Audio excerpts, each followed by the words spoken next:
Jokasi no more 38 we settle. Edamage Oga Jokasi noga arasemi Eyimemeki Ejuya Jokasi no more 38 we settle. Edamage Oga Uwe se baba o Uwe se abuyiwe Uwe se Oduwa Lawi mi na ikiaru le so gera Estiu ruwa Ugo me boili zenira La won he no ayo bopa nyan Oga se moroko na mana le ba na pe wiso Ege pe wiso Ye la bebe o ya bebe We baba to ka me gu mare to tu o ma be kigo. Iyo mi me dera kwe me ma Baba yo. Baba yi.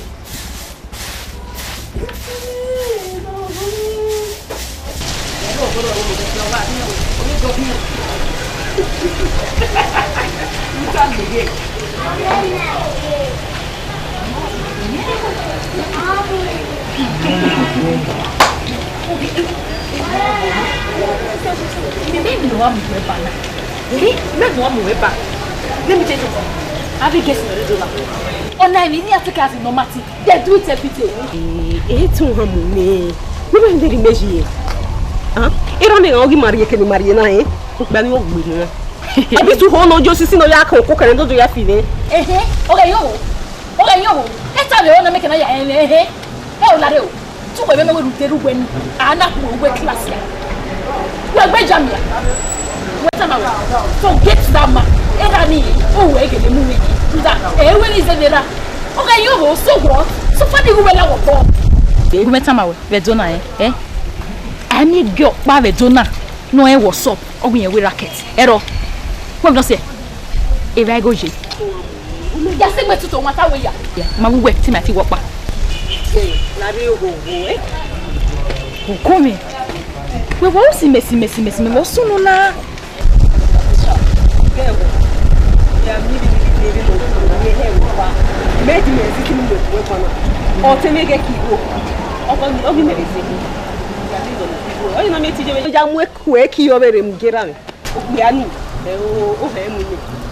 I'm used to that.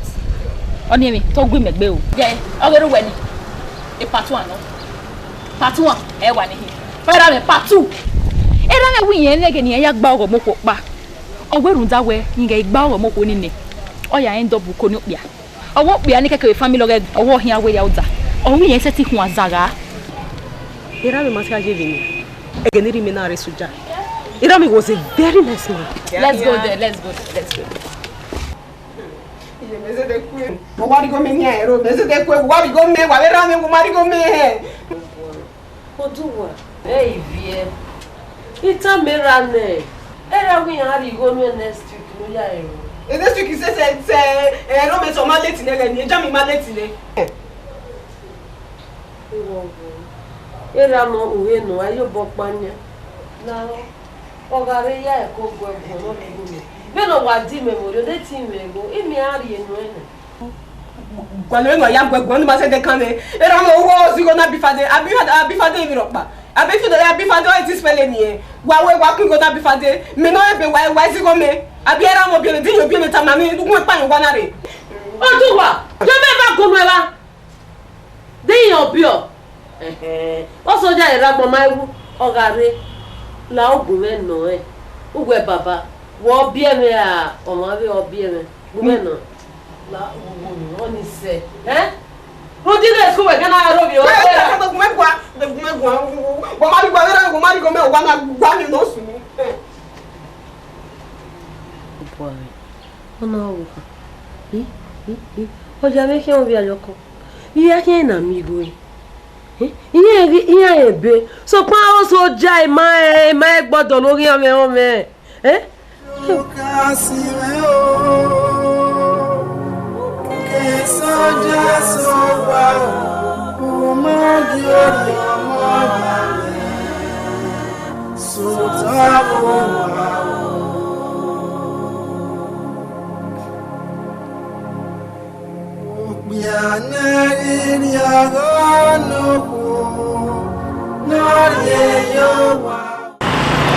Hello, angels. Domo, sir. Direction where you are? Pa mama bodu on body ebo. Mama on mando disturb you eh. Sala e gima la moto no, la kidnapper si amo. E kama o egbe moto na kidnapper. Ya we hit you na haini. C'est joyeux. Pardon, we say pardon. I can't help you. Let me drop for what? I can worry.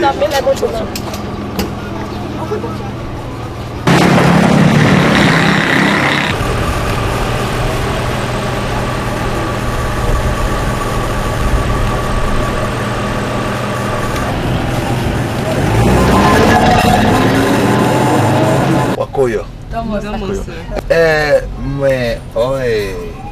Idele bad. But I was meant to Mr. Tim and Mr. Dell. No. Mr. Dell. Yeah. If I'm agami wogo. So kwa bana was meant to OG fire for fire. OG fire for fire. Well, what my dear? Anymore do worry big jokers. Oh yeah. That's a big one. Where we? Oteme negereno. Ekiwati. Ekiwu. Beautiful name.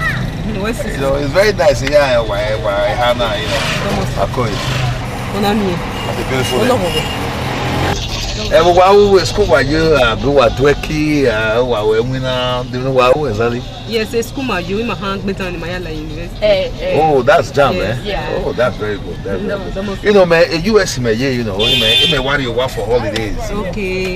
You know. The Zalini and not drop away. Aloge akpe nano. Aloge na. Just on Pugi Aniva. Akpe na me beje. Yes now. You take no way right. Yeah, the big house already the end of the street. Oh, that is where Remania. Why? RSM Joker. Oh, RSM Jokers. Yes. Also. Your biwa.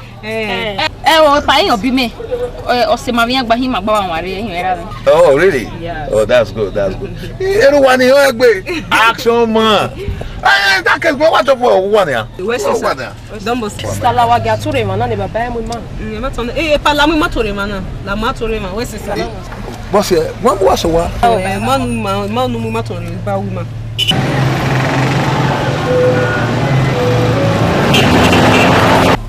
Dua. Sir? It's only good one. Yeah, me up. You see, yeah, on you know, once in a while, do I help me a while, you know, when more far in Nigeria, you know. I'll do anytime you worry free. If I am Magbari. Okay, Wagbari. My boy Agbari. Okay, I expect to wear anytime. Pamari Ahoy. Okay, Ahoy.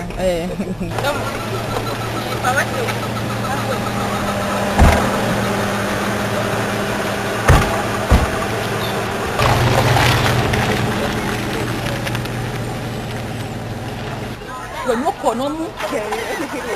Salawa namba.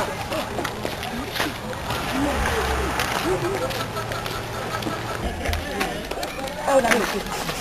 Ku wegele na mu gbo wa ko wa yan. Wa pe. Me. Ja ya o. Because me ma trust up ya ni vene e ki wo ka da ma. Ifo be na ma bo me. O he kidnappers o we hoji. O he ma ni jo ya wa si gbomo. Èmi no ri mama. Ìwọ ya mo ma boy. Owo ni me do gbin ale ba bo. Can you imagine? Hey! Me ma na ma gi ma gbona. Salute ma boy. Sawo. Yoga sinoga RSM Nemwenokun. Ejuja. Zamina mina zakarwa. Hallelujah. Hule, zai. Hule, zai. Hule, zai. Sawa. Hule, sawa. Hule.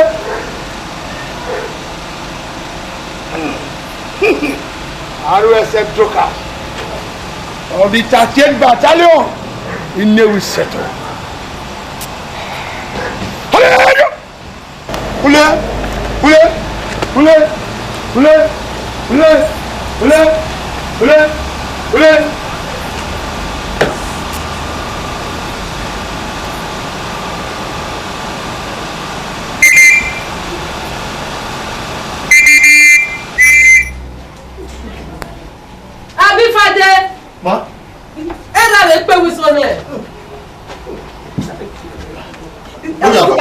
na di o baba so na. Ah, bu pe na wa go ma. Well. Bukamba. Bukamba. Bukamba. Watu buwa.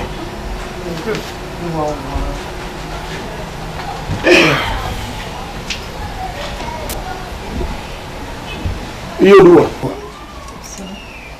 Amado yemi. Na me tu ona se wa dubi. Na na bobo. Munyama. Iwe ni ka mo ri wa gun ke wa ri wa gun. Na me ba ro pa ro. What? Okay, we wa ro. Mari wo mo bi no ke pa yo wa. Iwe me ni wo le. Na me won de gara iye ya ebegbe. E na ya ero yan be jam. Uguzi ga school no mo ko.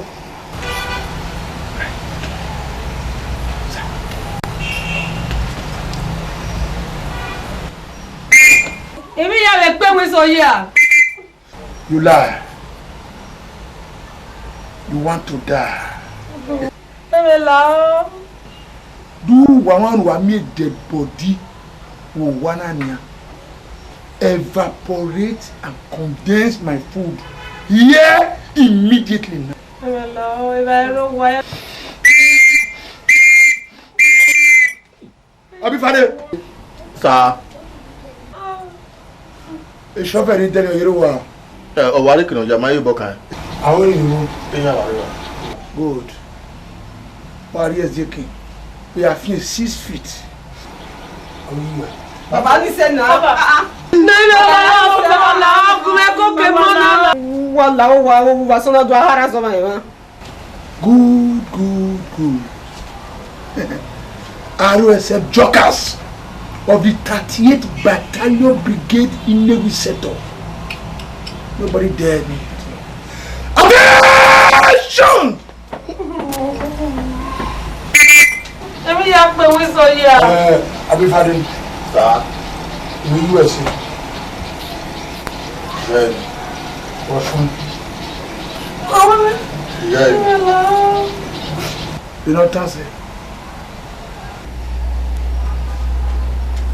Give me rule about that, sorry.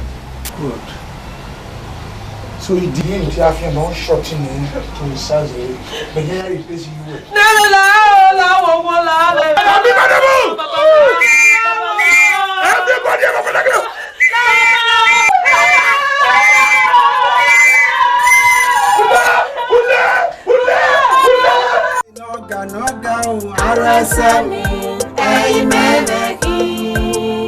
Ejuja.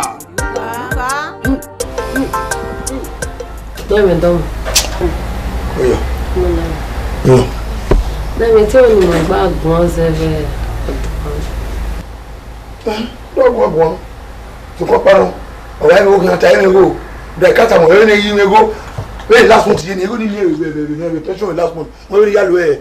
Now enya we ta yin we ma yin go ki yin da. Esoja ni wo mo moto no mo go ka na de. Agweta asoto ya ego ro pa ero. We ya lo e wo na. Nu ma ero ya gon wi gun o. Wi taro wa ni go because me to that now. Esoja is Esoja man o. E na do atalo o ti ya we pe so. Awi pe so be. Ọ̀la na rẹ̀ pé o tó láwọ̀ ṣàwọn pọ̀ náà ìwé náà.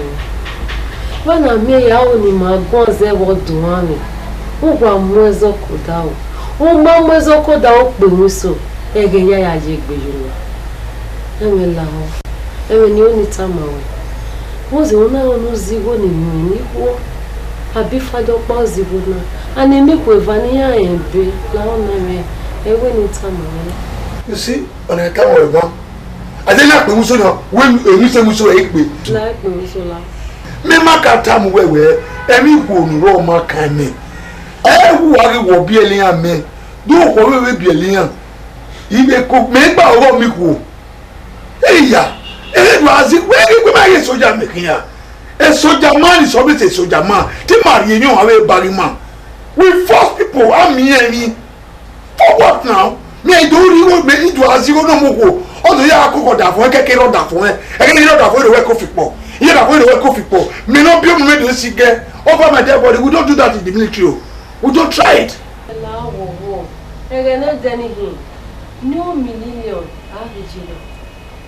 Omokona imi egenani. Here you house of prayer. Here you house of senate. Here we cancel I me opani. Lawo. Ogona kweta mawe. Ekeno yena. Owa mama wa hu ze. Ya sukina ya niya. As from next month. Who ga ni aye ni. Ya sun ya sayo. No, onena digwe. No, ya gbe so ma gbe. Ya sun ya sa meruda. One. Ya nwane. Oduwaro. He help you when you go train SS2. You can continue from there. Not by SS1. Thank God for you and for herself. She's a very beautiful girl. If you are fair,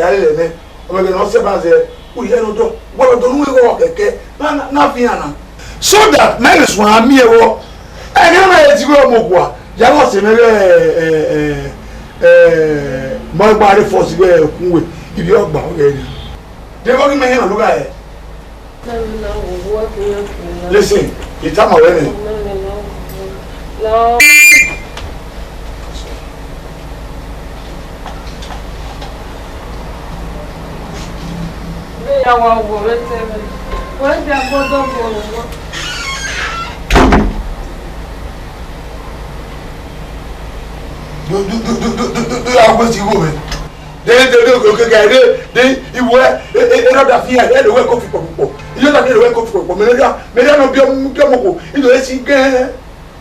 Military man, it's a dog. Our war. Him and you know where he is. Esoja man is a soldier man. Anytime, any day.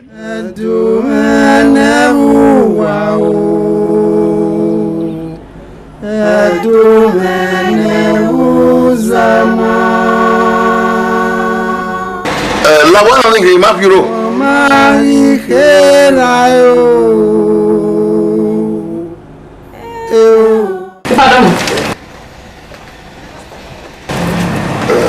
Okay. Mr. Deal. Oh. Tú sabes, can you mother with the RSM Duka? I was here with. I was in. Yeah, Mary. Yeah, where if I were my bayan, that's where I wear the moon. What? Me? Money, Gomawa, money, cocaine, amroba. Money kidnap one. Only me. When the Maya was in go. So, yeah, where I say, read that one. But what was on my way? Epa. Why setting women? That way. Oh, you do. Eh, you want. Oh, I'm moving about why. Epa. Oh, you mean that? Everyone is you. Yeah, I'm your messy goodbye. I don't call me near when you want a way or mess to him. Or when I see the him. Never say, well, you are a very nice person. You look at things. Sit down. Go ahead. Croyo. One more. I know. Mr. D. Why are you where and when you want me, you worry? Don't you wait? Like, no, boy. Oh my God. Ipa. It might well be in here with you. So, no. I'm old enough to satisfy you. That's very sweet of you.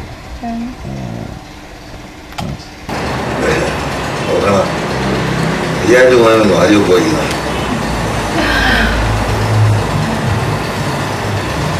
Sure, you want to know how you go in.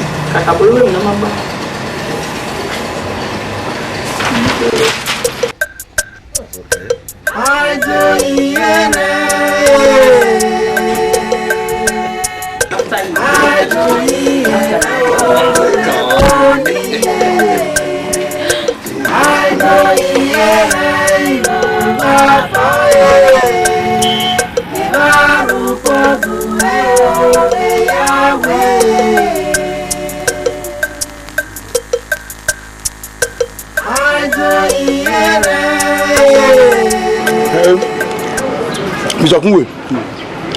It's only way apply. Nearly Libya war. Okwemo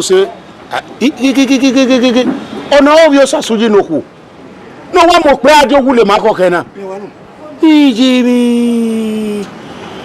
ìjì ọ̀wọ̀ kan náà ọkùlò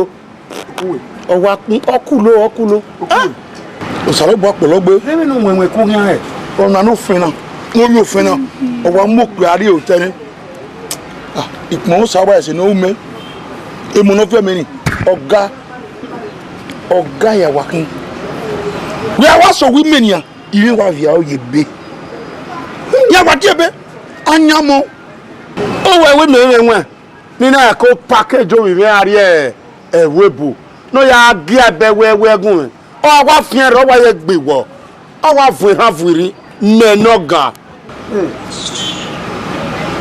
ori ogun we ni e wa e ri o we ekere no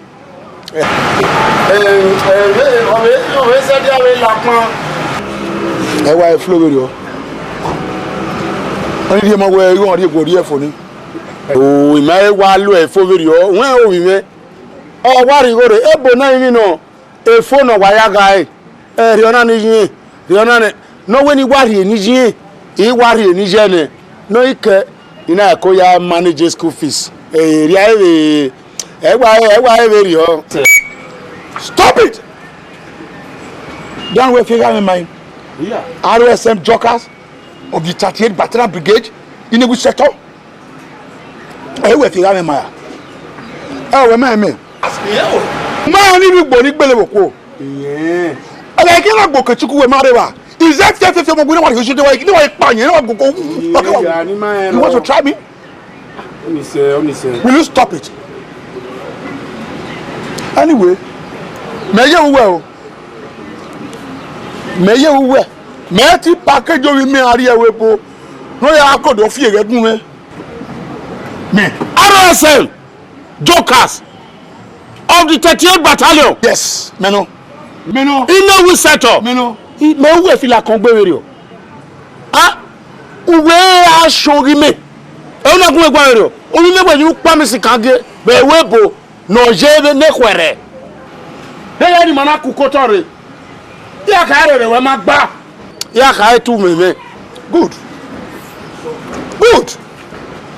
ẹ̀ tú tiẹ̀ bọ̀ mẹ́ ẹ̀rẹ́ rí mẹ́ máa wẹ́ gbá déètẹ̀ rẹ̀ wẹ́ gbá mẹ́sẹ̀tì tó wà lórí mẹ́nu gbẹ̀dẹ́gbẹ̀dẹ́gbẹ̀ wọ́n rí òkè ni wọ́n náà zẹ́ yìí hàṣà RSM Jokers wúri èpọ̀mọ́ wúri ètòzó wúri èlíva wúri abọ́di ìmúwé náà pa wúri òun wáyọ̀ yẹn anya ko won gbegbe ekeke so wonu ino we ani ibe denu ina igbo kan yina RSM Jokers oni say what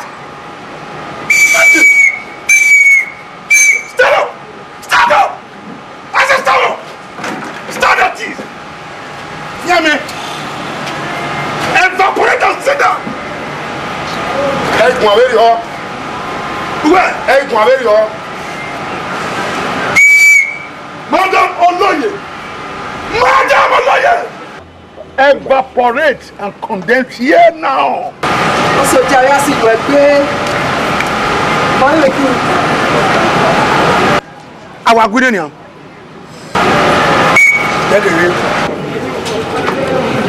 This guy, good. Even calculator where you go. I can't say what's the way. What else are you? You're the boy here. RSM. Na kun mi na yi. Una gun ero wa nu ikogbe o. Wo won. Egun. O won wi wa bosi ka mekin. E se ti du anu anyin meri e ba me. O se wa kin ni. E o. We no ha re. Ija. RSM Joker. Yes. This is me. RSM Jokers of the 38th Battalion Brigade in the Musato. Who said you have to have a thing? Me. Anyway, may you well. Message package with me. He package every rapper when he food who do fear the people. No, they after he came, he go nonsense. RSM Jokers of the 38th Battalion in Lewi sector. Have you shot, sir? Fear me. Sure, Baba. Evaporate and condense. Sit down. Sit down. Where am I? Uma Shongbe. Here.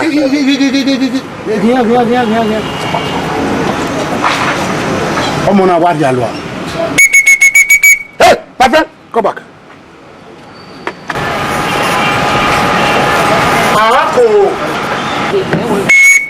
My friend, I am RSM Jokers of 38th Battalion Brigade in the Wichita.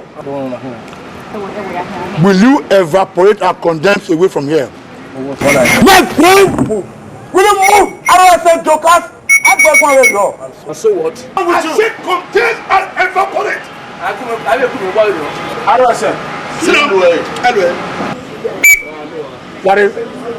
I'm going to go.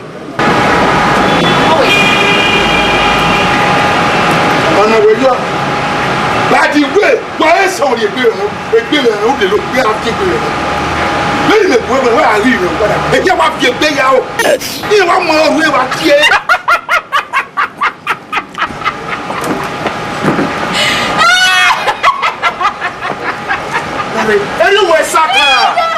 Eriwe saka ukulo fún ẹ̀.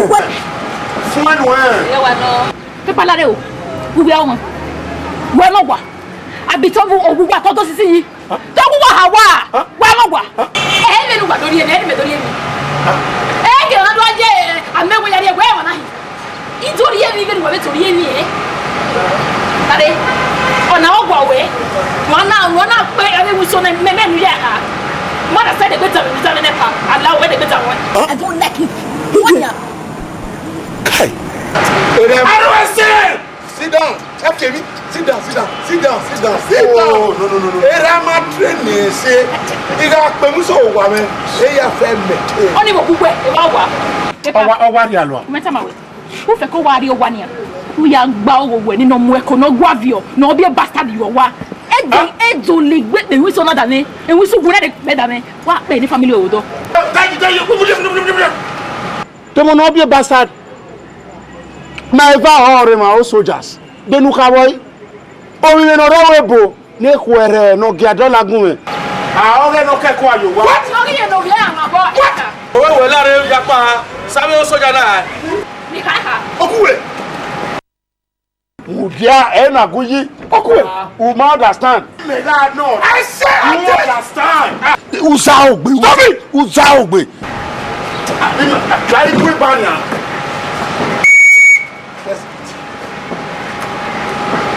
owo kan ni keko owo ko ro sorry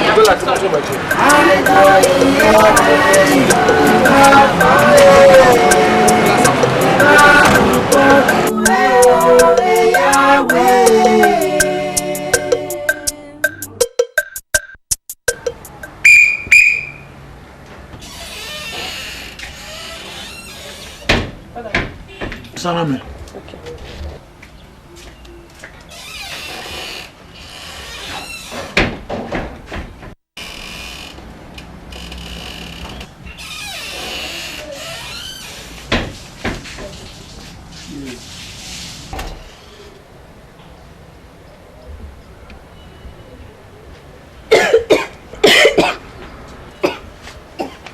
Take it easy. Always so joking. Swallow it. And be good. That's my daughter. Anya.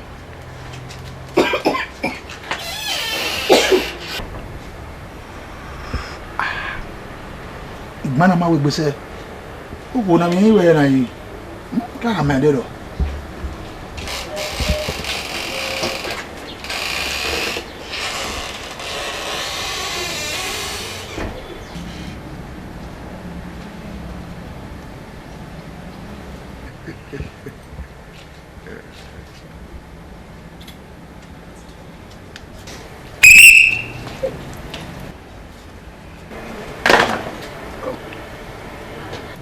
Come back.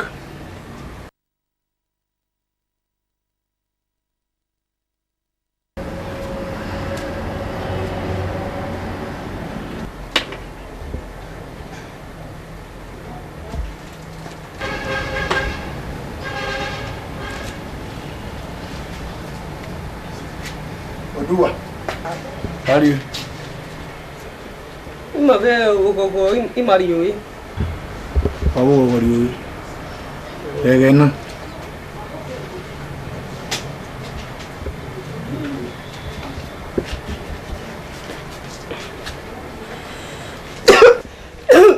Swallow it! What is Esoja? We are accept truckers. The brain how we are you. We focus on low anyhow. The ruler when you feel really here.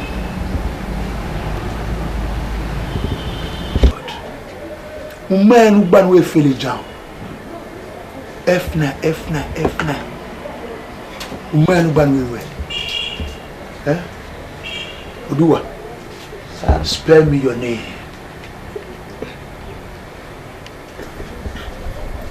O D R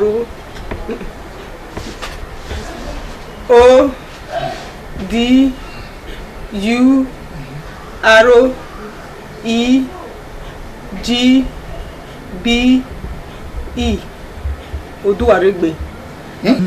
Oduwaregbe. Oduwaregbe. Spare me joker. J O C A S Jokers. You want to tell me you are stubborn? So you cannot spell it correct.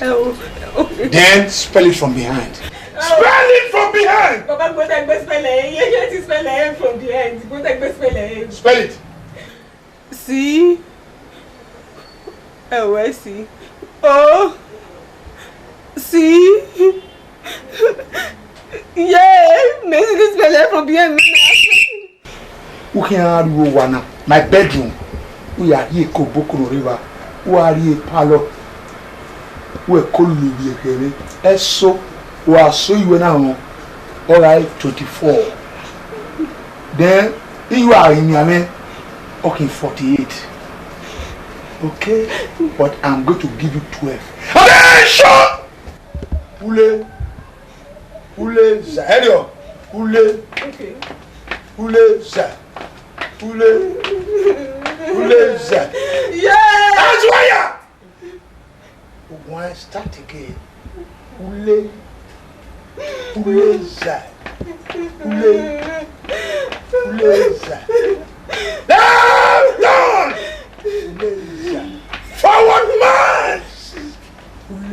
Come on, inside. Yeah!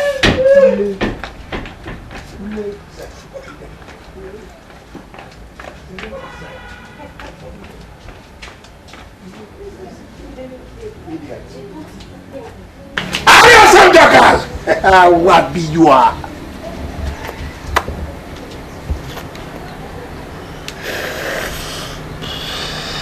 Mama ikela yo awiye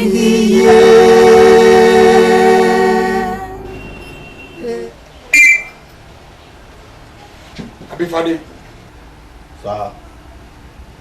As a military man, RSM jokers of the 38th Battalion Brigade in Navy Sector. Or how can you see war?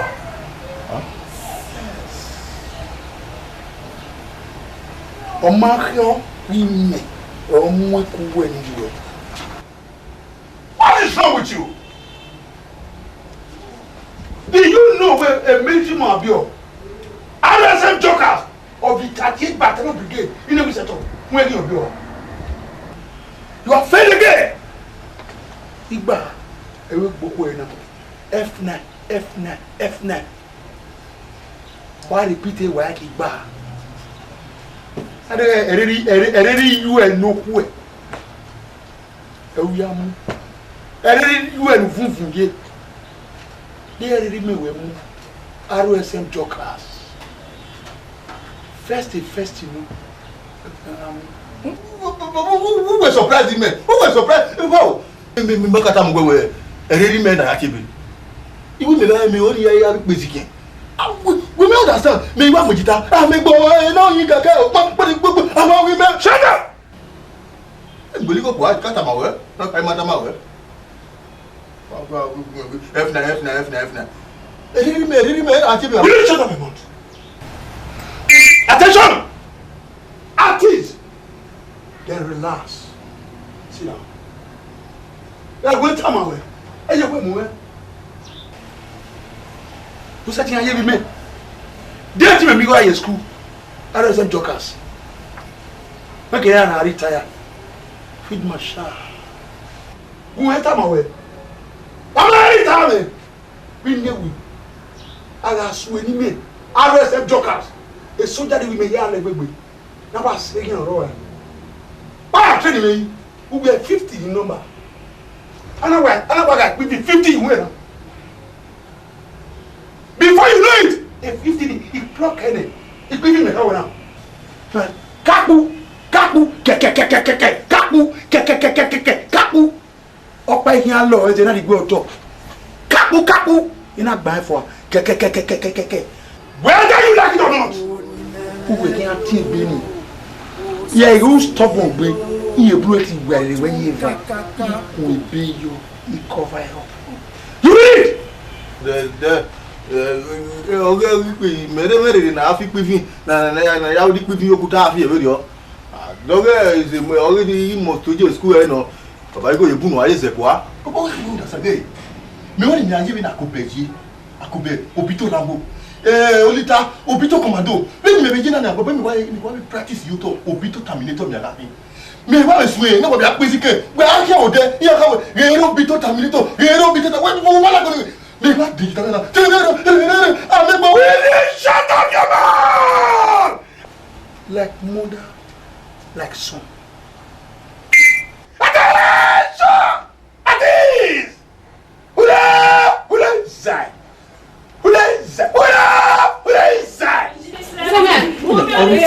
Mother like son. Wasunu. Oh well. A blockhead no be me. I will be fail. F9. F igba. Da won lo ya ko. F9 ma. Yo ya bogun me iwe. Gboko ati F9 ma. Da ma no ko ime ni ko iya ebe. O ba nu ri ya school. Wa ko na awa ye school say family wa. Look at you. Dey ready me na wo me kiri. Ready me ebebe no. Very de wa kwa me. Oye tinye ebebo fun we. Imami we afforda. Me, RSM Jokers of the 38th Battalion Brigade in Lewiseto. You don't know me. You don't know me at all. Stand say Susan. Oh, remind. I me teacher no cafe. Viga here e kobo di we vedere. Oh, remind be result. Result we more than 3. Gboko e na. You were promoted on trial. Let my people go. Why gboko e school?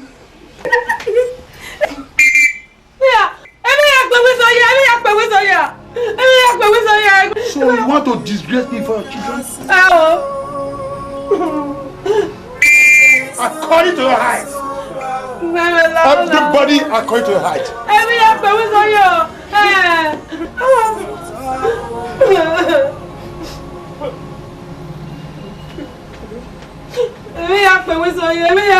Are you there?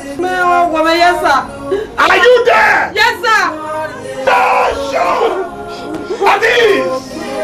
Attention! Ule!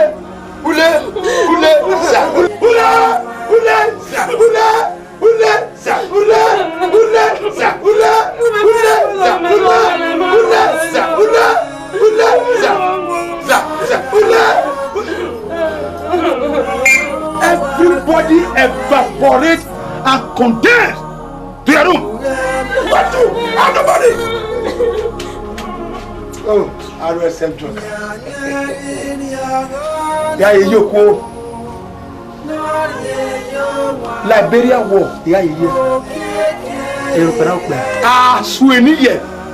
RSM Joker. Enemy affair baby. Attention! Ule. Ule za. Ule za.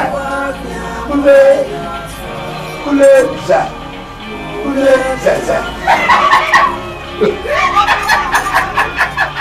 Make me music back my own. No, yes, Sister Dua, atatira ni no nya wa no kwa no pe mani. Imi e bi to ta ibe de no na nene we. No de ade bu weta mi me. Umia. Oga mi ove no umia. Oko le gu ya gi guina. Pela ke no ya. We ite gwa lo. Mo bo si onire na ni.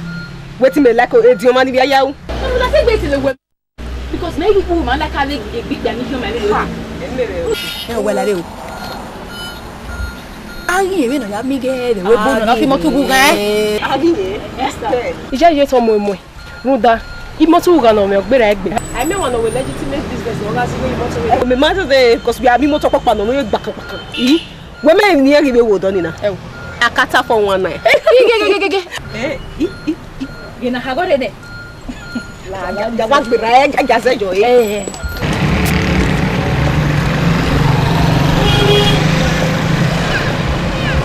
Oye, apoyo. Agua wari wala bodo mo waso wa. E pasamos. Vamos a. Aquí vou. Pasamos. Wala agua wari wala bodo mo. E pa wa pagar ni mo do marido magimau. Iwe, sise okidi wa da ko wa iwe no wa mo se. Ije ba maka sa ma se we de kenu we ti da we le ni mari wa. Da wa jere na, we ye na nge won ari o ye meke ni ya mo agbare. And we go ye meke o jake ba gbe wa le lese wa. Tu ale le. Ma ve ki go ma meke ni mari. O be ma video. Oduwa la re. Sa? We mete o de. Me. Ya ye mi ropa. We mi ropa. E wa mi boy mi ropa re o. Ya do mi ra o ta le. Ya su boy ni ya. Ma herio. Ari bi agba. Wa do la moto. E pa wa se. Gian hin yen la won mo yan gbe.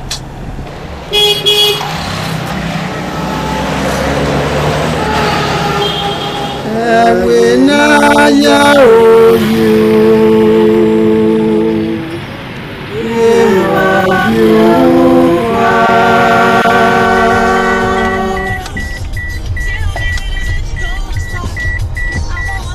Oduwa.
Come on. Zomo bobe kun. Iwo nu sele ya. Bobo kan we ogogo. Agogo gilele na. Oh, Jesus, every mama can we can. Oh, ma ge wona ti ogogo. Mo wona ti ogogo. I don't have even my getting him ropa. La re kun we sama wo. I do yere igogo. Oh boy. My dear. Tu gwa gi me ge ogogo do alo be ku gwa. Oh, heaven no any my dear. Heaven no any ye. Tu gwa o gi me me ge we promise e gu wari e gu wa mo are me ka wari. Jesus Christ. No. Baby, you have to know my dear. Look, let me explain. Yeah, explain. Okay, take a decision or take. But now, my dear, just don't be rash now. Look, again here, who down? Our boy is so bad. I don't want to say this to me. You know, it ain't here, but you know, but it was now, my dear. Or said this you. I don't have to do. So I took a dinner on her. I don't know, give the agri area with me. Why they wear me a caravan the back of the way. People are doing what they said. No, look, my dear, the same thing. Oh, Sammy, The same to my dear. Lord, you are the love of my life. Okay. Where it is seen where a warrior phone over. Because you are setting maybe a good way. The phone on Nokia phone on me. Yes, a Nokia phone when only. Go. Which means I cannot do for you one. A phone you're already the table with bedroom when now. Yes, now. Well, I have 3 phones. It's not the only year. He may call the phone. I've been looking for the phone. When we go to our phone. What do I need? You might have forgotten the phone ever. But yeah, come on, I want to be the phone. Because me and I was really upset. My dear, when they get in this, I can say, it's best and I will pick that way. I don't want to see her again. Maybe I will. No, my dear. I'm not out of me.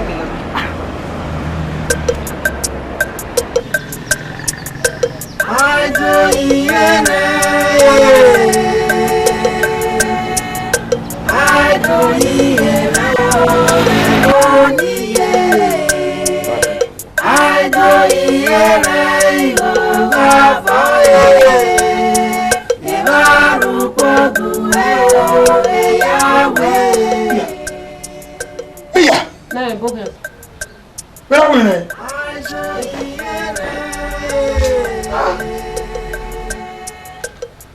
where are you?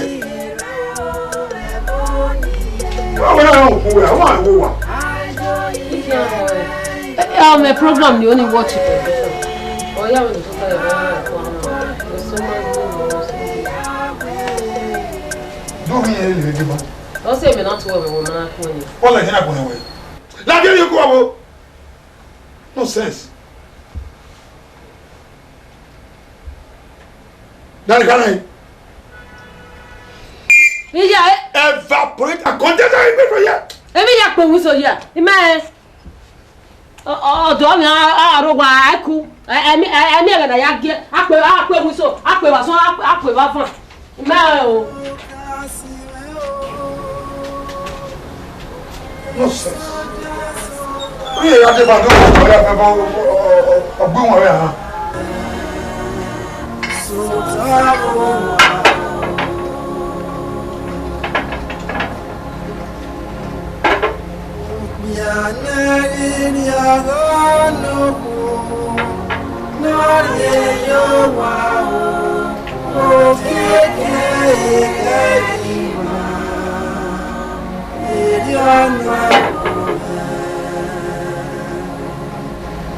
Morocco ni okana kia na bunse.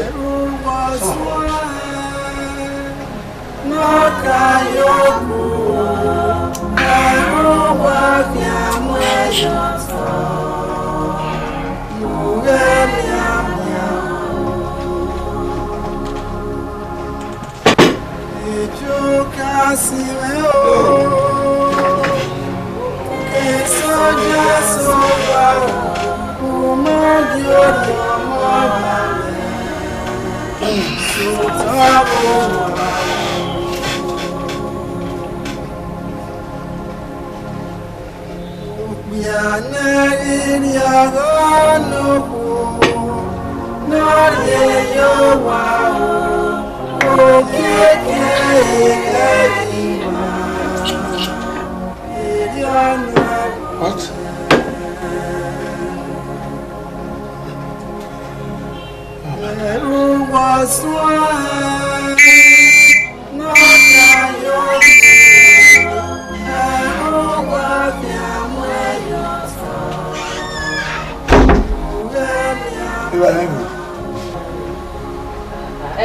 Ya body an e joka gele kin o ni ara fo le e ko ma fo Me ri life full.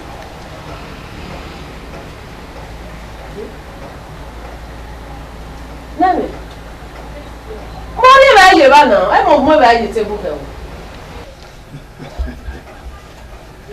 Ira ebe wo. o fe ri be ya ri wa o se lo According to your heart. According to your heart. Are you there? Yes, sir. Are you there? Yes, sir. Are you right now?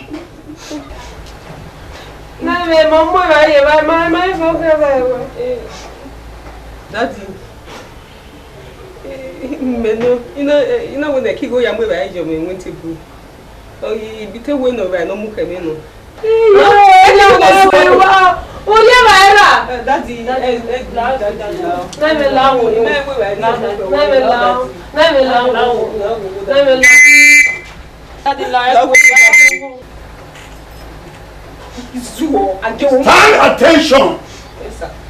Ule.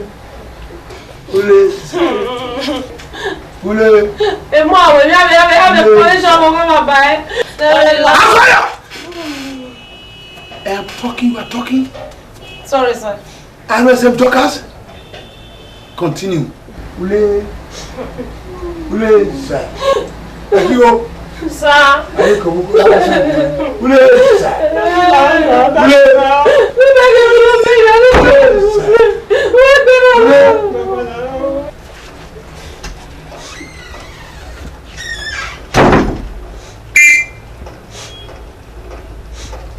Run on the spot.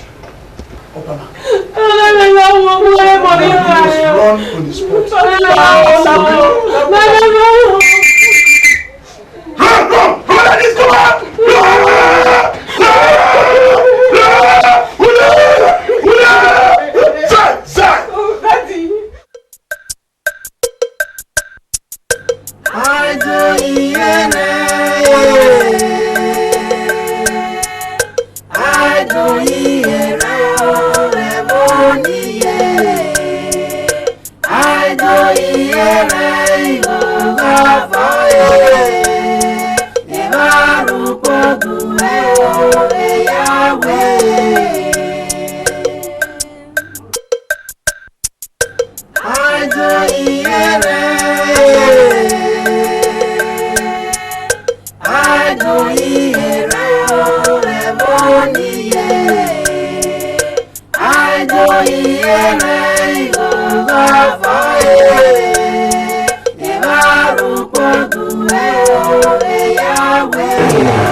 Fire to fire. Okay. You make besesi. You are igruna. Oh God. Ya nwa digwe yi to. Okunota we igruna. For real. Well, Otatano. If this is how you live now. Yeah. What finish me ya bena? Efo. When we are born, I am to finish it. Oh. Yeah. Where we you a balabala on a tattoo. Everybody I met at 3. Well, we tattoo no one listen. Who courage you wake up. Tattoo no one women. When we tattoo. Yes, I will go on. Balabala wale ni tattoo. When we too well. Ave moki to reno. Oh, courage you wake up. Oh. Yado ahia. Where bara? We are drop away. Worry. Can you won't give me mount no me we bani. Okay. Just like that. Yes. What bara? We are pana. Got I love you. You love you too. No, for real. Yeah. I must say 2 minutes we are here. Oh, we're going now here. We're saying, I'm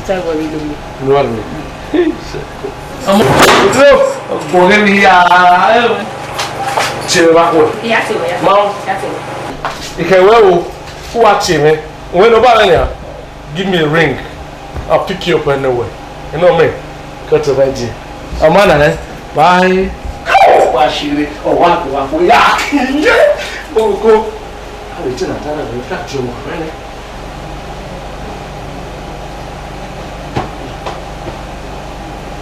If you run away, what do you want to do?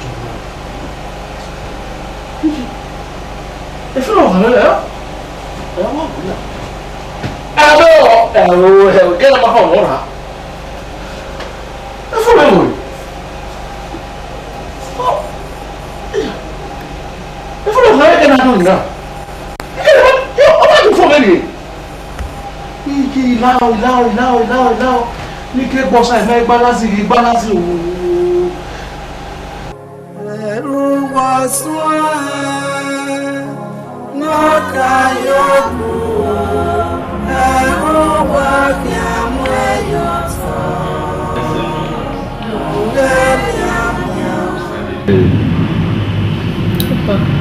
It would be low one. RSM jokers.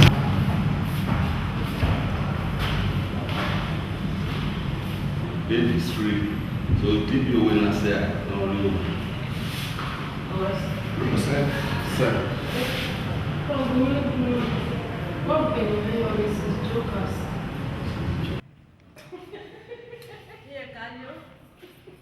Bail is free.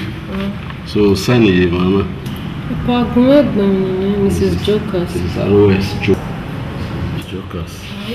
RSM Jokers. RSM will give on my mind. Who were you wearing? I asked him, look where so John where you are. Oh, see, we'll see. Oh, where you go? Oh, yeah. Oh, we're not walking. We're not walking. Oh, why you be a Morocco? I was on a move where? Ah, no mind it with your pump. I'm not going to get why you got anyway. La Diana. Diana, see Morocco. Papa, what me no know ya gba ko. Well, La Diana. I sorry, Baba. Papi. What you? More papi. What long in the night? Wow, the Morocco bien. Follow to Biaka. I can't even do Benin. Yapa. Well, Yapa. Then you not be where you say where you are. The Morocco bien. Oh, why you you know my camera. Oh, don't go so I say. Oh,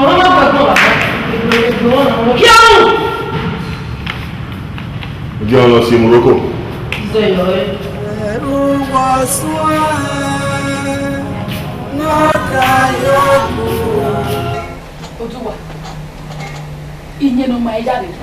Tire do hama we zero cinema we gba hin when I akoko tore ni e man do leke we mi ropa wa do won do ye na me we ti ma itie wo se e ka pa wa return e sponsor wa no e wo no wa bi are obo wa bu so me vie be owera me ni we de weekend no but we dey kin no wa jaje ni ke won ke me kono ma ye tide road no so we like the land so we me na we bu we ade no we ra no be vie e bo wa na no na me ke na wa kokko wa pa ruda egege na ipe bana mai ga hia mami ade no wa mu re na e no mami so pe ra me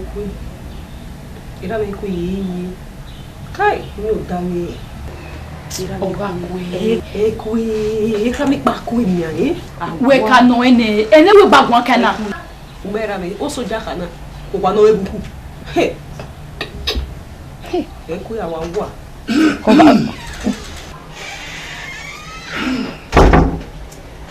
pardon na ya no dia kan we ni na sama okay Iwe kwa wala ro na.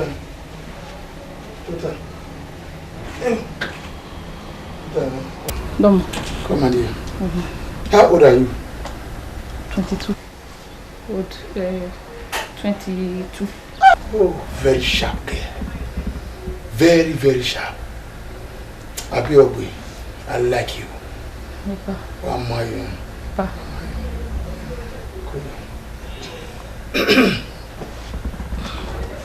You got me interested in what I tell you. Papa, don't know you understand it. Oh. You know what kind of so. E ba ni e o e me bo pa no ma be na ya zebo e o re sakpa road e na go tama we ni no lari ma ba no make na ma na e. That's okay, it's not bad. But you maybe I hear so. You know, you know ya unda mete wa go da me won me travel. E pa e ne go ma gata e. You will not agree. Young way I can be a shine. If I don't want to see Mahama. Well, I way. A poor wedding mellow, or when I'm in a weekend one day, so many we are like a lucky land, so a Benin mellow. Then after since one of them was so where I'm not only very well, very good. I mean, our weekend. I know what to do vaccinated. Anyway, if you're in a penny, the house will go.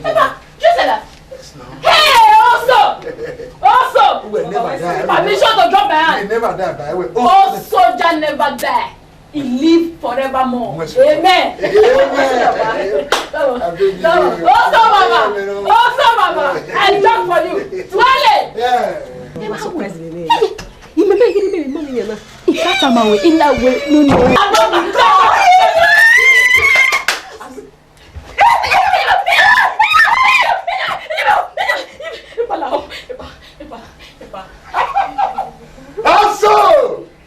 Also never die. What do you sit down? Woman, 22 years old. Very sharp girl. So, what do you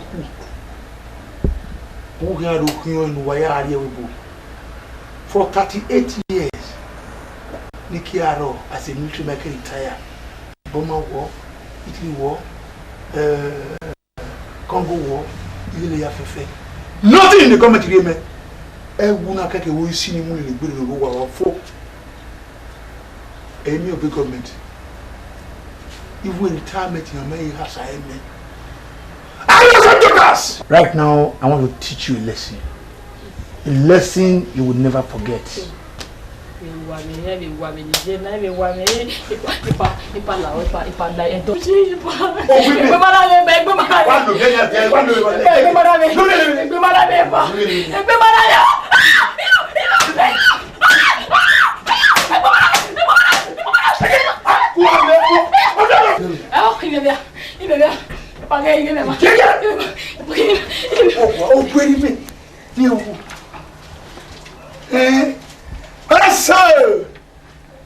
So like him.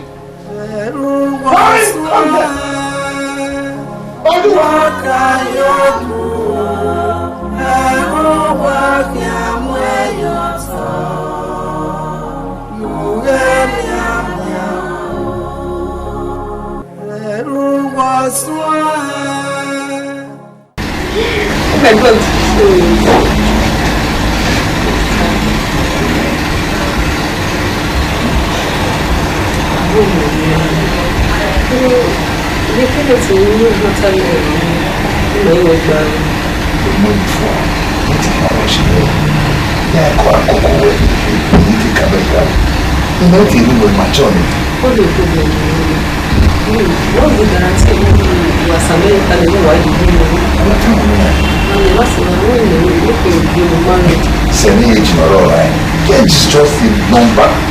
I'm gonna take care to call his out. Then it's so many number.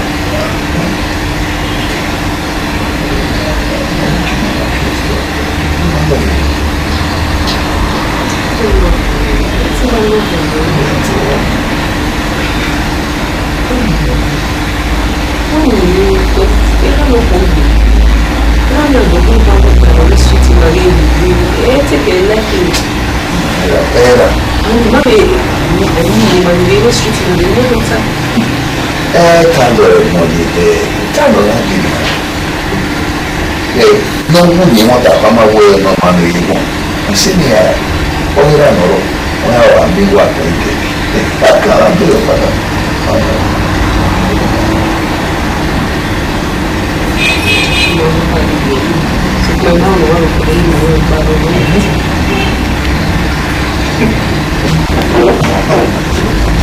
That's not good.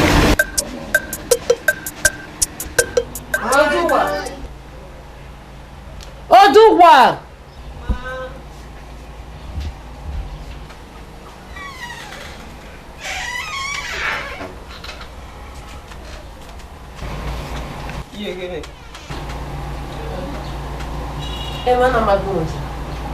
Even you look at my way to hey, I am a near way while I want.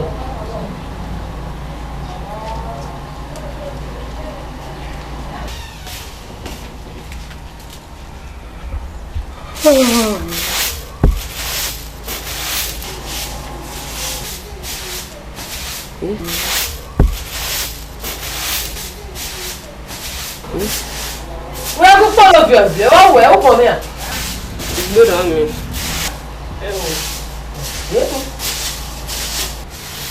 Hey, you go work for local, let's say. Yeah, make Bolona. Like Polonia.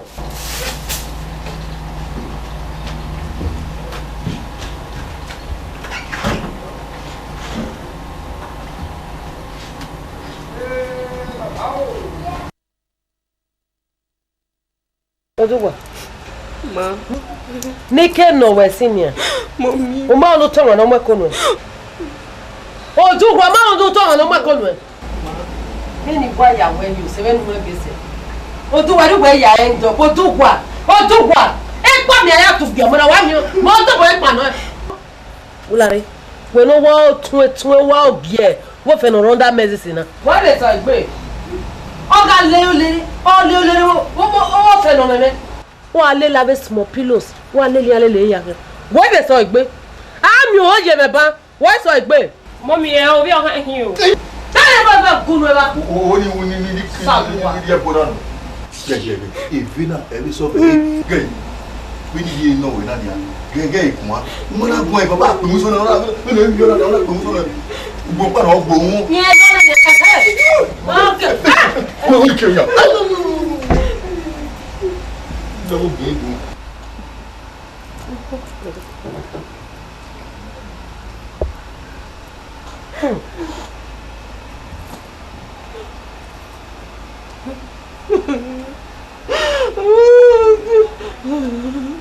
Babalao.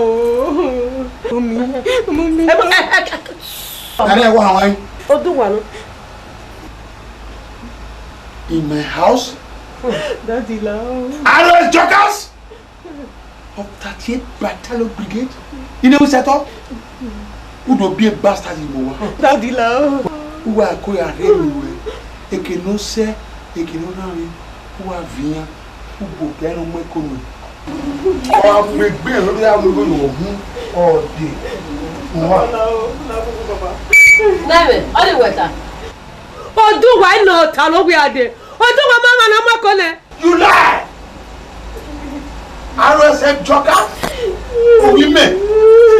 Where me? O da opo. Escalates. Jaguar. Are you ready to talk? Name la gbe for me lo. RSM jokers? Oduwa we gwa.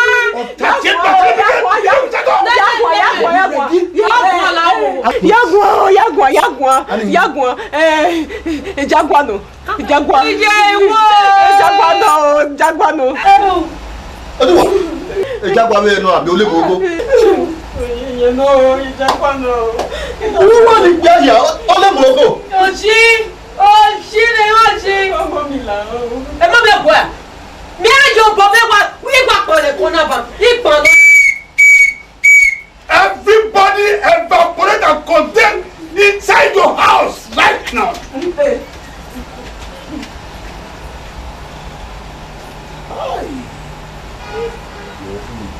RSN Joker. Jaguar. You are dead. Yes. I will walk to your house like a cat.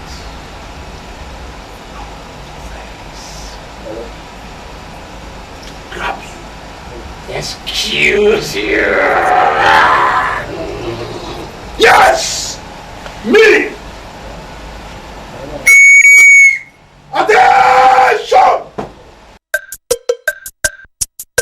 I do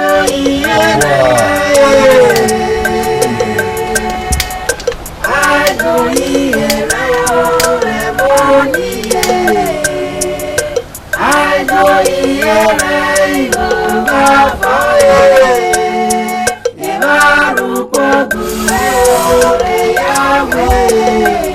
Jaguar. Jaguar Mengualigo. Gualigo. Igualigo. Steino. Igorine. Ube. Racket rotor. Jaguar. Strong racket. Solid.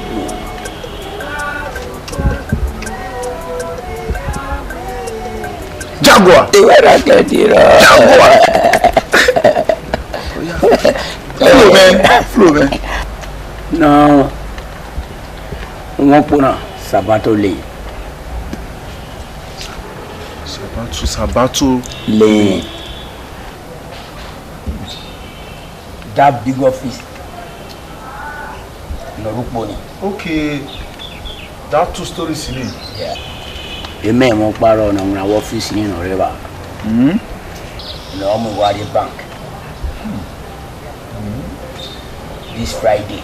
Friday now? Yes, okay, I'm a bank from the office on portfolio level. Power. Portfolio level.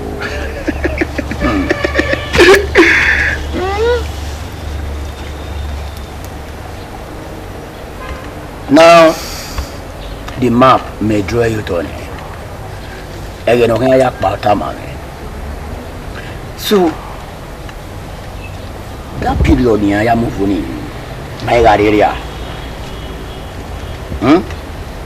Then, oh, you need here like our office in our truck, eh? Then, may block a name portfolio.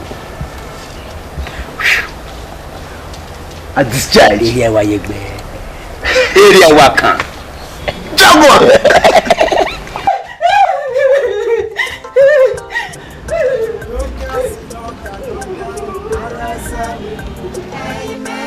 I'm going to deal with you.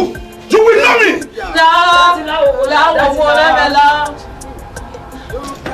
I will so deal with you. You will not forget me. I'll accept your card. You wait for me.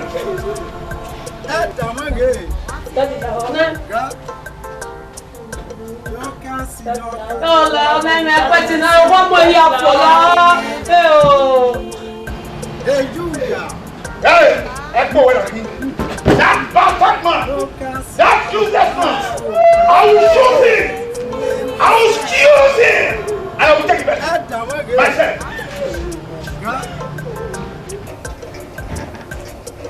Yeah, I want to kill this girl.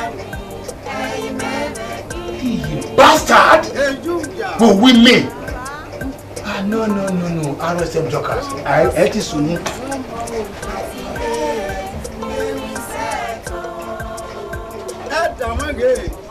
Kill this girl.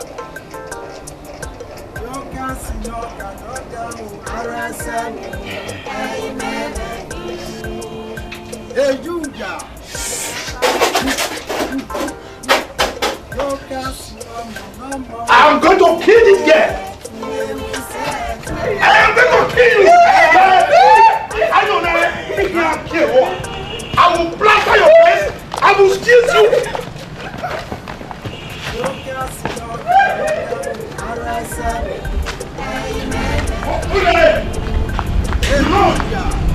Okay.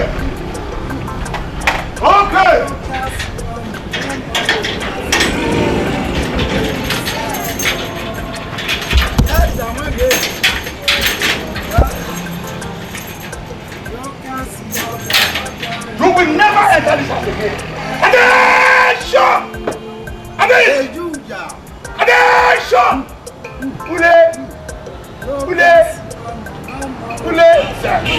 Oh my God! I am going to deal with you.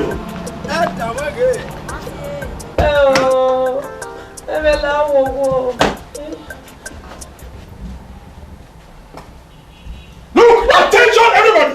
One more word, you are there to hear any call. RSM jokers of the 38th Battalion in a sector. You are joking. I am going to deal with your daughter with full military order. She will never forget me. I will bomb her, shoot her, excuse her, destroy her, and take inventory. Yes! Attention! Attention! Everybody evaporate and condense away from here now. Yes, sir. Attention! At ease. Attention! So Jerry, we I hear Liberia war. Yes, so.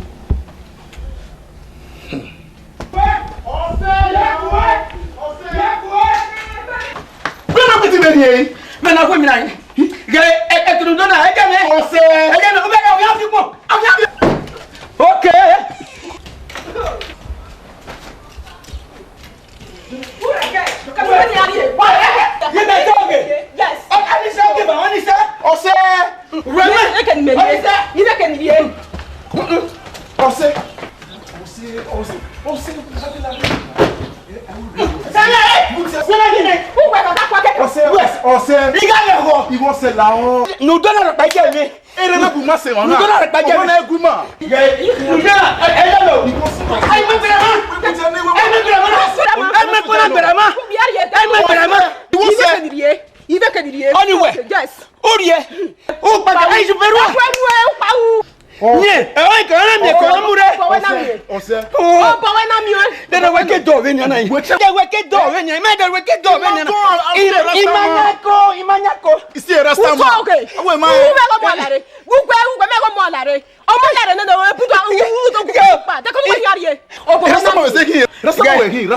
Yes, all you will understand. Now, all back and Peru. Peru.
Emi ya lo kuta aka ma adam o. O wa se mi ai. Joju wa be na kun mi nai. Onu ogu a, wo lo mo. We ro mi me. O gwe. Mo ka ro ye. U ga una. Igi àwọn do kan me ni. Mi la ni se. Ai, lo be fa guru. U we mule a, be na kun mi. Wo mule. That's what we say. We. Ale pa po no salo ro tu te be ni. Ya kun e ba e. U vie ya re wo la ro yan ko gbo ni. O gwe ra bi ju o je na wo ko gbo. Se na ka ve mi fon ma. O ko me. Arrest. Pague. Ìwáyà yìí jí sọ́nà náà ayé làbú. Ìwáyà ìpínlẹ̀ owó pẹ̀lẹ́ mi tó. Ọkùnrin. Bọ́ ìṣe ni rèmi. Ẹ̀kí mẹ́lẹ̀ ẹ̀yẹ̀ kan. Mo máa jọ ọ̀gá gẹ́gẹ́ ní mo ṣe. Ọgbẹ̀ mọ́ pàrọ̀ ẹ̀. Ìyá ayé lọ pàbà ẹ̀ náà. Ó ẹ̀ yìí. Mo mi. Èrú yìí à. Ẹsẹ̀ kan wá dìbò yàrá láyé wẹ̀lẹ̀ so. Ẹsẹ̀ kan wá dì kí. Ọmọ àdọ̀lọ̀ náà yìí náà yìí new chances. Joju. Pẹ́ntì sọ̀kan adé mo ṣe. Oh, you are no activity. I will get you to what? No, Haka. 2 weeks' time. And you any boom here got me. You can't buy me. Why me? Oh, go on, better. Oh, you got that phone. Oh, where? Hey, if I'm not fair, we say goodbye. You sort of winner. Why you qua? Mummy. Who you qua? And mommy qua? Who you qua? Where can I reagale low voice? RSM. Come on, I get it. Pure, about down. Let's Go to what? What Kumala? I don't know what I'm letting you. Why? Only you, when oh, man. I can't go around with it. I claim you go passion with. He gets about, he can't go. He gets a man of ordinary cool. Oh, shut up. Well, a capital. Attention, artist. Who let Esoja can wule ere ya won wule check like Esoja wow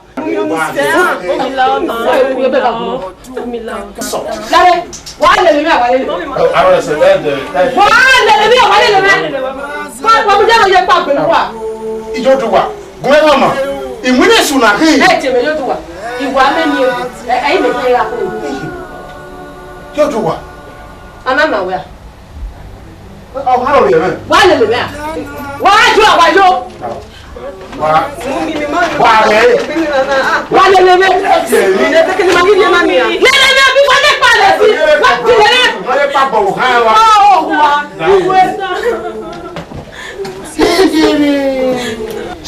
You know what? I will deal with this woman. That because you can't do that. What are you with? What are you being? Whatever. Wow, you say. Who are you? Ha! What are you? Hatama. Magele you da oku. Kuku wedding. Kata mega. Only say, I will say, I need one ya. Ogule besu na. Iwo lo we la. Only say.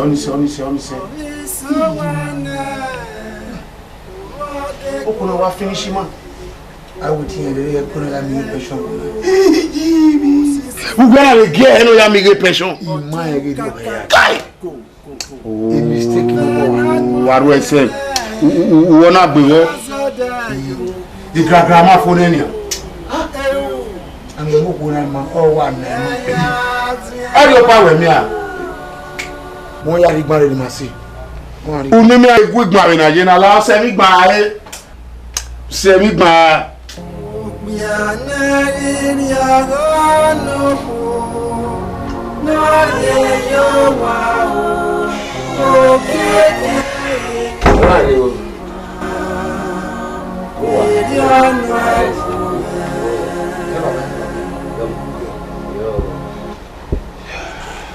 Don't worry, it was what I was doing not near. On a television. The agreement, may your money and I will not hear it. And I can knock a kid doing in Nunu. With that way, it could wear in the idea. I talk by no. You are the great, you are Bua. A to Z, Bua. Where was you? One mark. Erao, no visual say. He will. No only that I be make cake. How can Omokun worry in the middle of Bua? Or mighty boy, look at you. What the Bua? It's not that we will now one when there's nothing I can do. So I have to entertain you otherwise. Anyway. Wow, what way? What up,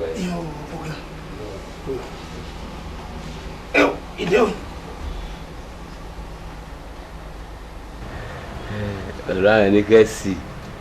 You know, so good.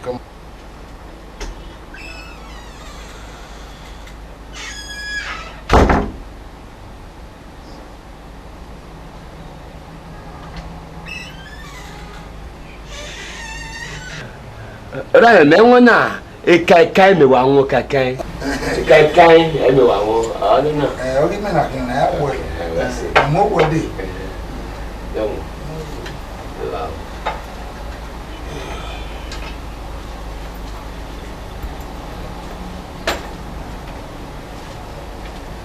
They can see.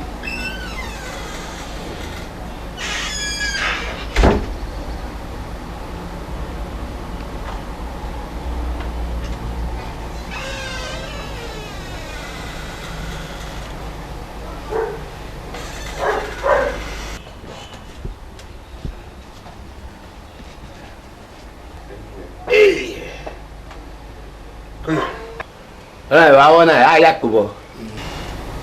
Why not have It's a Yakubo. I see you more Yakubo, but I'm not moving.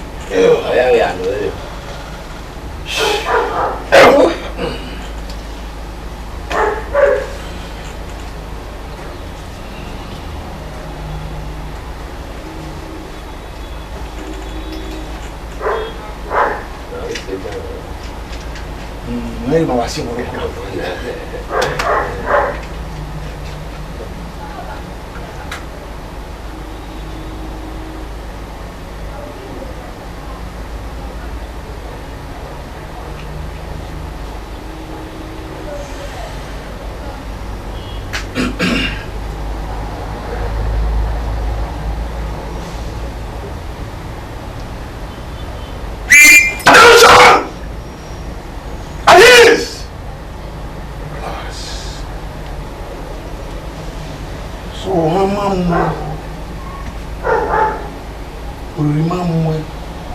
that your bastard father, your bastard mother, your family, from A to Z, you're a bastard.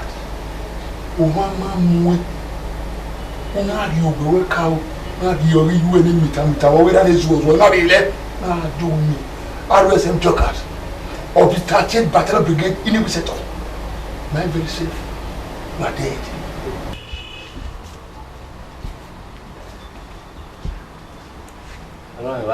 Shut up! Yeah, we I say military man, RSM jokers, or the 38th Brigade in a settle. I will be one. Okay, sir. Once you talk, you are dead. I am going to deal with you now as a military man. Ohama mwe, Orima Bekwe, Unari Owiyu and his was war. Unari Orira Mitamita, Una deal with me. Look. I will bomb you. I will shoot you. A soldier man is always a soldier man. I make a minute one. Well, here you see few will wear and at the same time I will take inventory. More. No, we win in your way. Yea, he may miss who was it. Ubenia take better, near take big way. Just with that your bastard sister. Who know where I can. Since you were junior, Ubona Mudani, I will teach you a lesson. Hey, Imam Ben, hey, Imam Ben, hey, what will you take it? Tell me one day, Ukuna 1 liter, 10 liter, only one. You will be away. No, how will you? I mean, get down your own. Sure, sir. Sit down. We're going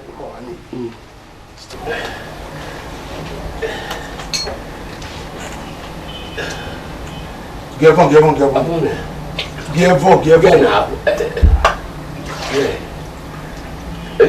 Continue. Continue. Yes, sir. To move wherever you are. Umewa, atani. Umuda no be dero egbumani. Umuda.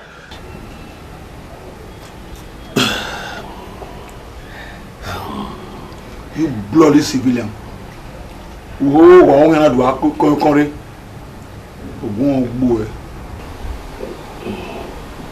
Olore. Afuni. We sure afuni. Afuni. Only my fault that never na me awon o enwe ni. Eneno. Isi. Hello. Ile la o. Go for them. Hey! You don't tell me that. Don't try it. Okay. Okay, sir. Very good, you malake.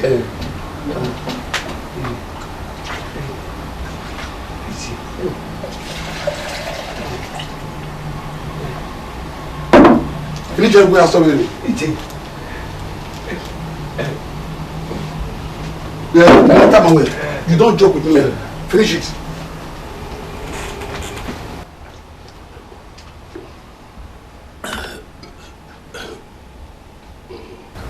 Moi! Kabo yone, wa mo.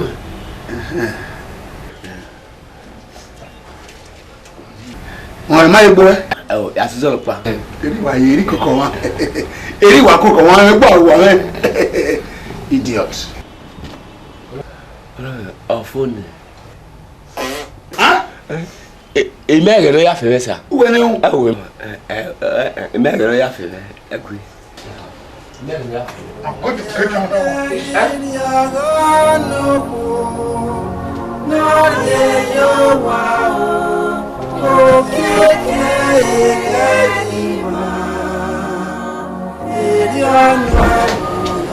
Someone let me wait.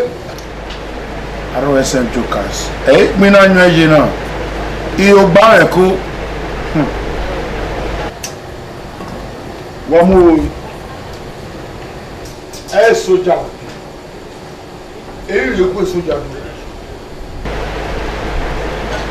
Unu mi ya wa hagari.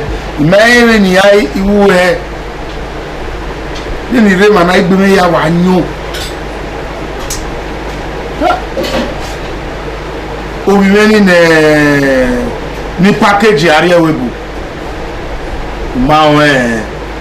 Any awo we gba no ni awo we gba re class opa. Iwa won e wa kari ayo na Nigeria. Okay. Iya. Obi meni me package ari ewebu. E we ya ge owo ni no kulo. De ya ge. We. O we ni o keke. Iya yo asaya na. Ebi ya we wa ya asaya no. E we RSM jokers.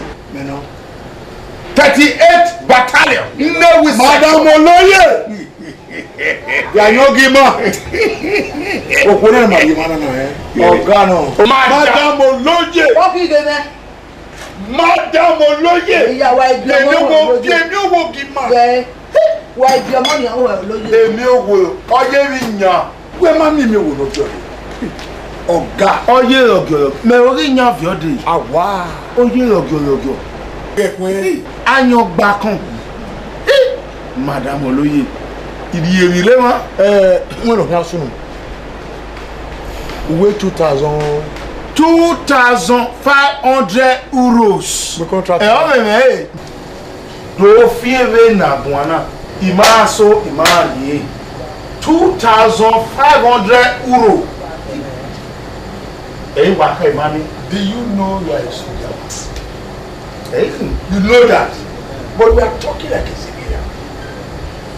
2,500 euros. We have a contract in me. I will bomb them.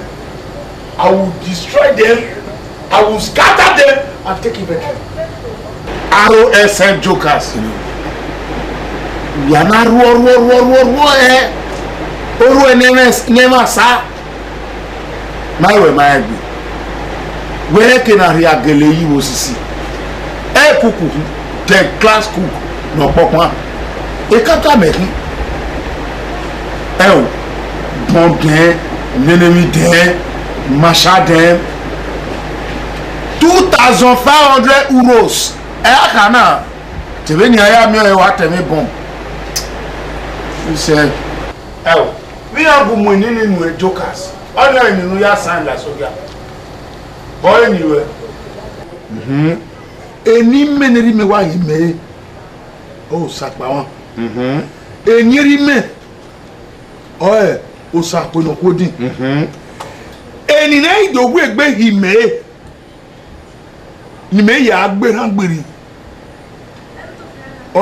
Upo egbodo gbegba he. Ama. Egbodo gbegba he. Ewe. E una when the jokers. I'm winning the jokers. Yeah. A brigade commander, Mamma.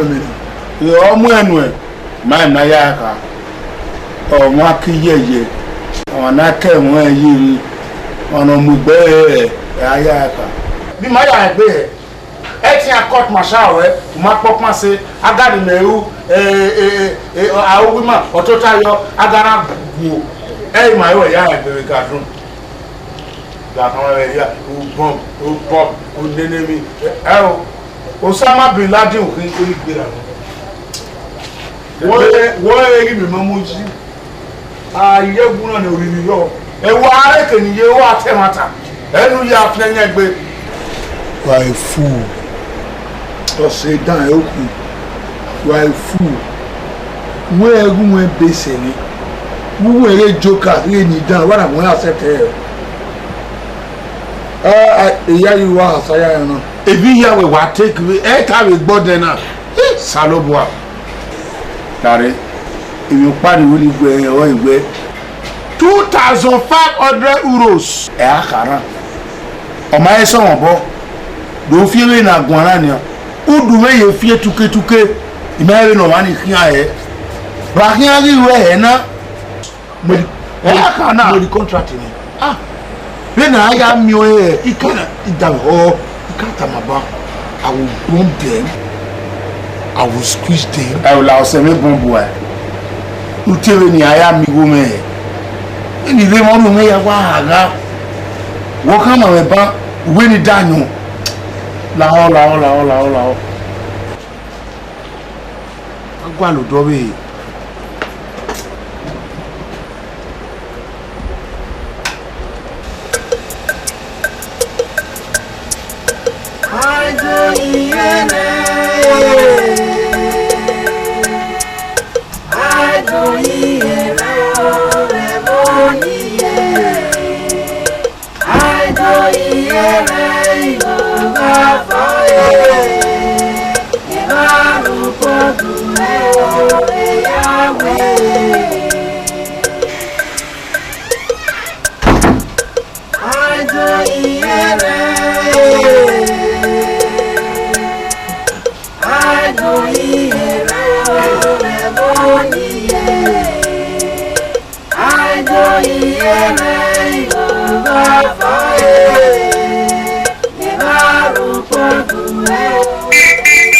Hello?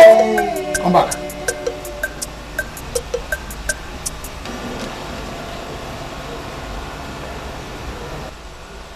Wow? Domi yue. Ayi yue. Oh. You are ruko ini. You are bio. Inu wa bi ayi. Ini boke na se. Wala boke.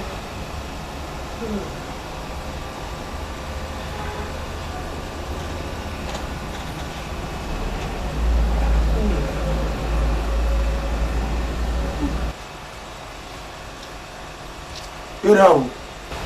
Nara. Maera. Era o ni.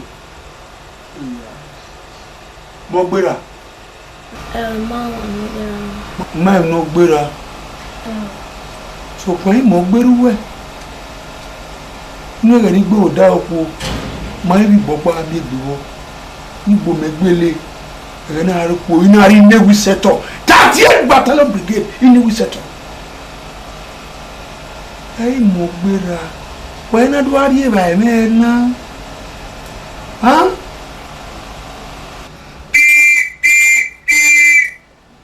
Well, evaporate and condense here. On the walking.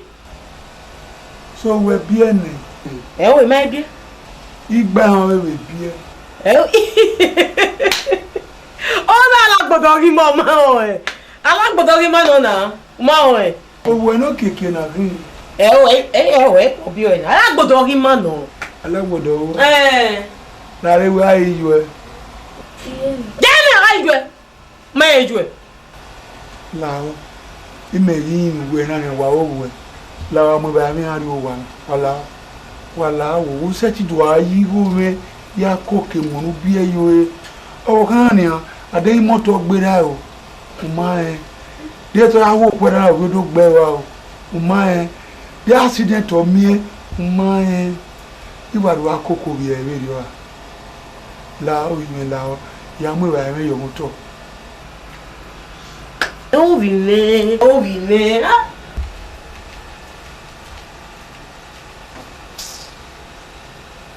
ai ju umae ai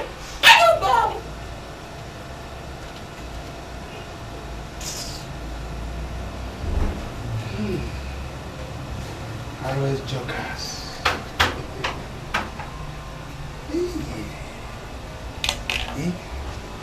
After 38 years, Odaoku, Emi Bopani Magbe, Hilary Newu, Tangian Battalion in the Witch sector. One in my beer, Motor Berania. I praise you. Oh, I don't know. Not worry, me.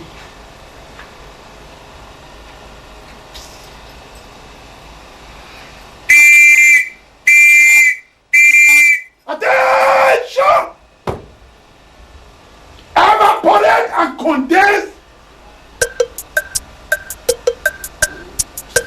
I do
RSN Jokers 38 Battalion Newi sector.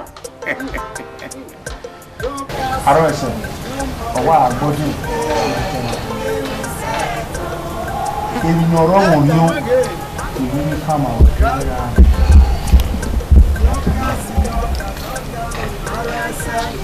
ẹ̀dọ́wẹ́ àmẹ́kì náà gbé àgbé ayé akọwà rẹ̀ náà ní àyè wí sọpá ìyá rẹ̀ gbá kú ìrókú gbé ẹ̀yìn rẹ̀ náà lákò ìdọ́nà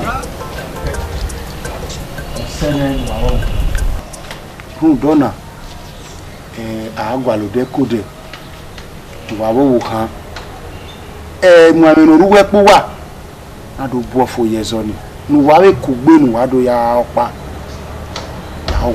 ọ̀nà ìmìnì ó ní ìrìn ààyè yẹn wẹ́ as a soldier I take nonsense so pa agbègbè gbìsàn náà rọtí ẹ̀ máa wọ́n ní máa ti ṣètò yìí máa wọ́ ní àpàṣẹ mẹ́ra ìrìn àwọn ènìyàn nígbà wà ní ìwé ní àkíní ìmọ̀dọ̀ àríkòwò yìí wọ́n wà ní àtìtò ní RSN ìwà náà bákù ìwé wa náà bákù àrìnmẹ́wẹ́ ọ̀fin wà wẹ̀ òwúwẹ̀ nìyẹn fi ní ọ̀yẹ́wù kò ní wò wá ọ̀lẹ̀lẹ̀ bí ẹ̀lẹ̀ ya mu ijaro ogini even owe no mu are we bori ege mi wa no ya mama ijaro no mata mama iya o me fifa bere eni ya o ya me gbe ni kama wewe o keke nu wa we gbedo kugbe hunda o pe ami enye oku gbe so pin enye mari lawa e wo bi no mo no rire ni go ge o wa ijaro ji me ato wo ge ma we then over the canal duplex of a swimming pool. When I hear one, I can wear a reading. Yes, we are tonight. We'll go there and read them. We are tonight. Money monopoly one. RSM jokers. Only a low. I when I hear of Furiat, me, we ye oh, what I can. Our big boy one. I can't tell a bank Ogbituma anyway I read by the way on my anyway kuku my time then okay padà who were cook me capture ota ni we na yelu etin igwe na temi na kwere we yelu etin ah we me a lelugwe siba iyo duwa o dami ho me ya gwegwan okudan Hey, come. Ile mi lare. Go be Esoja. Close the door for me, close the door and come. Go be Esoja, be neither be Jeru. Come in. Come in, you tired? Come, let's go and buy ice cream. Let's go and buy ice cream. I'm tired. You are tired? Yes. Hey, yeah. Okay. Let me rub you powder. Then we'll go and buy ice cream. Like ice cream? Okay, go and buy ice cream. Go be Esoja. Be neither be Jeru. Show where your father was like you. You were gaji. I will love Morocco. Kebekanka. Wait now. My boy, that's my boy. We're going to buy ice cream. I put on your shirt. Yeah, put it on. Yeah. Good boy, fine boy. See, do attention for me. Attention.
Come back.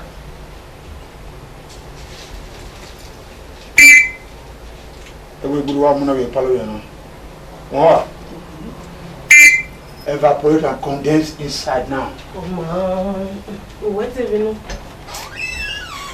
Esoja Nemwenokun. Ogawa.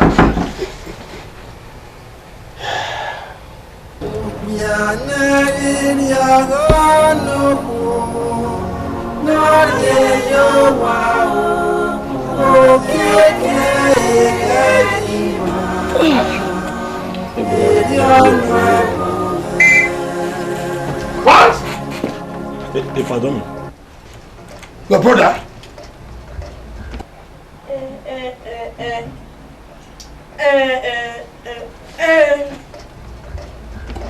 My wife?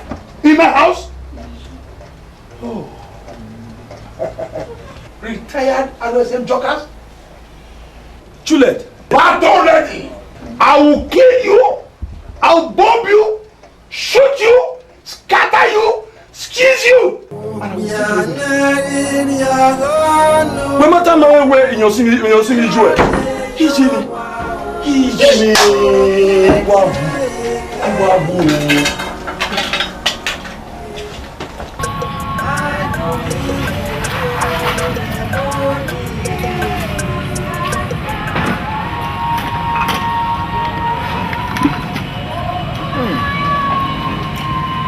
Barman!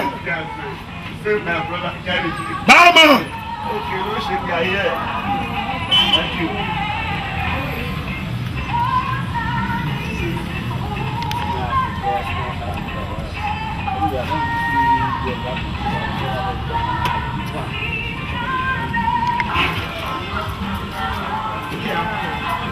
Come here. Huh? Come here.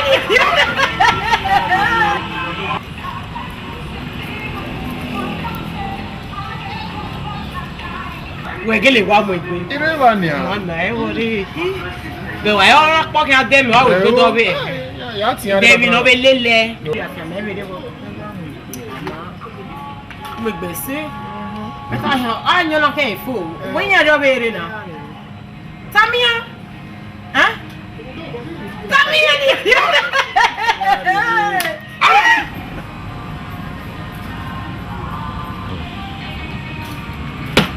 Woo! Oh, that for me. Who married Nenya? What the for me? What time way? May I find a level where if Joe go match everybody find a level. I go here,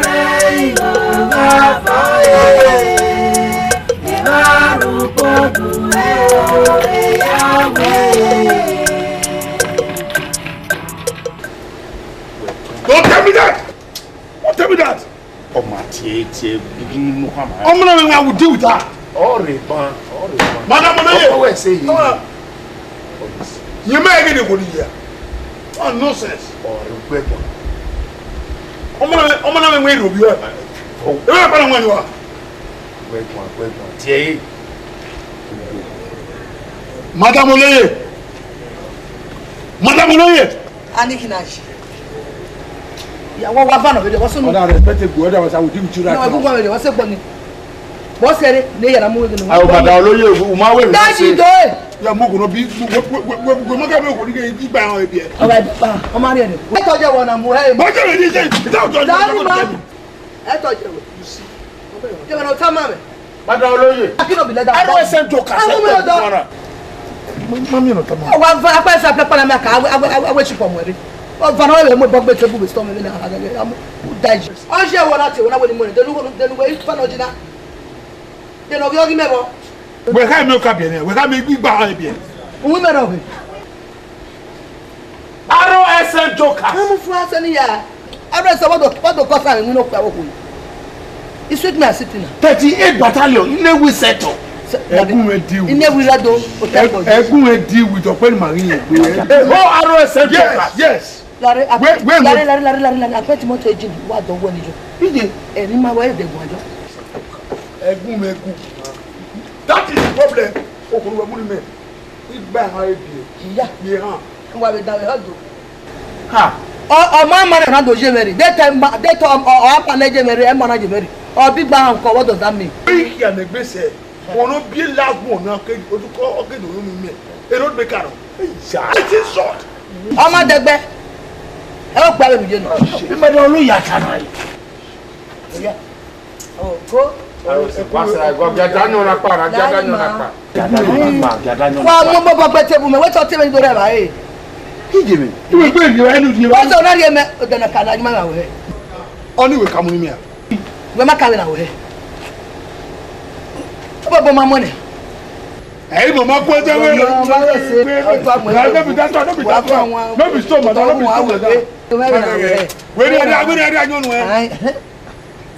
Ma me go ma be go. Se we na we ni. O ni mo na wona ma wo. Onu e ma wo. Awona ma wo.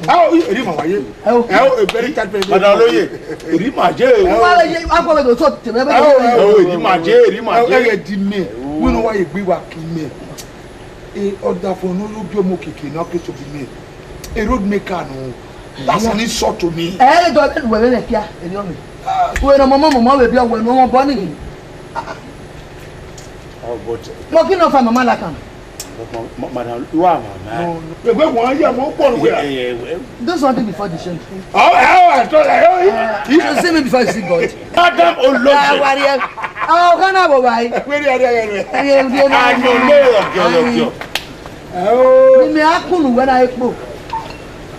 Ege we mo so we.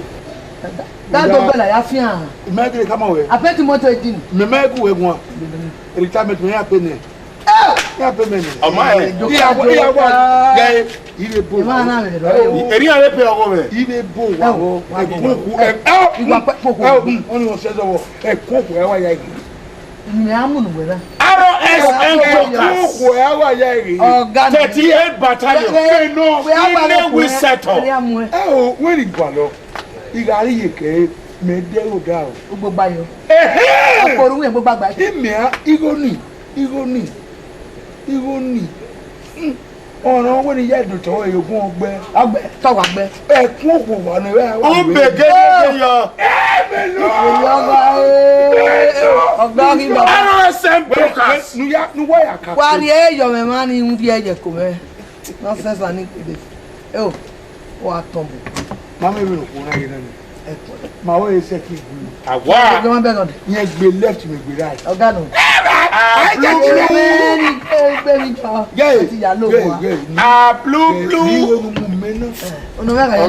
Esoja na barahu no mazada yoku orisawana urode gotoi oku ni merejo osisi nilo otu kakaka kokoko ọ̀fẹ́ nágbọ́n ẹ̀nẹ́ wẹ̀ máa sọ́dà yòókù ooo. Ọ̀rọ̀ pàrọ̀ wàrà. Wọ́n kí sùnù yìí.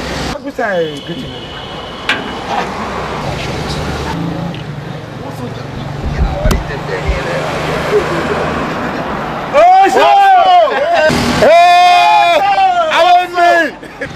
Daddy also. Easy. Also. Yeah, easy. Also. Ayo. Tama. O we tele kin o wa ya mo wa re obo. Ma be ki mo e. Kwa ka. Ma ne me no ba o ge dia. O wa ya mo ya re obo.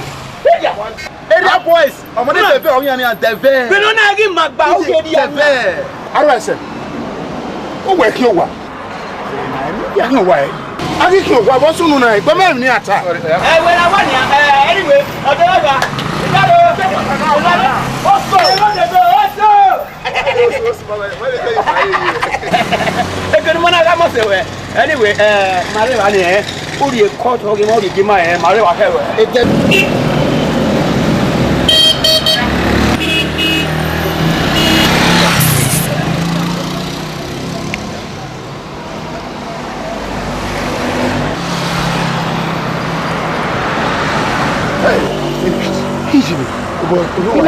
Orionion. Arrest.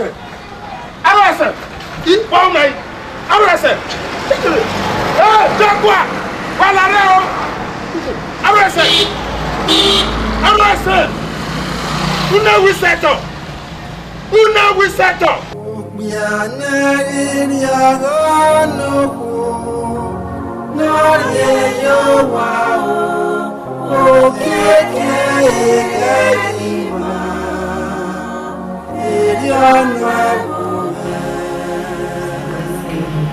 Aquele igual mais ter result. Eu do ano né. Campo até para vale no outro ano. Ama aqui com o outro. Escalates. É que menina, quando ele malaki, água bebe me agora regidego. Yari é que wa mo rumi ne brother wodukun wa me mo me wodukun ndai o like shiti gbe e wa na wa lo wa ari rumi no esi ro o ma se esi time e wa na ro we ni ma complain o me o na we video na ria na ma ta wa e da gui na wa jo wa na e mai kwa iya igwe mai kwa me off igwe ri get me try na ni me no we okay we listen we so brother that's how my mommy say daddy I will let Zani wa wa pe so pe ma ye wa nige me o re gbe te mo gbe ni mo ru wa lo le mo ko no ma man Ọlọ́run o le za wa pe we so pe za ko lo me ye mami mami agbe mi se wa Oye, radio. Soja na babaru no mazada yoku Esoja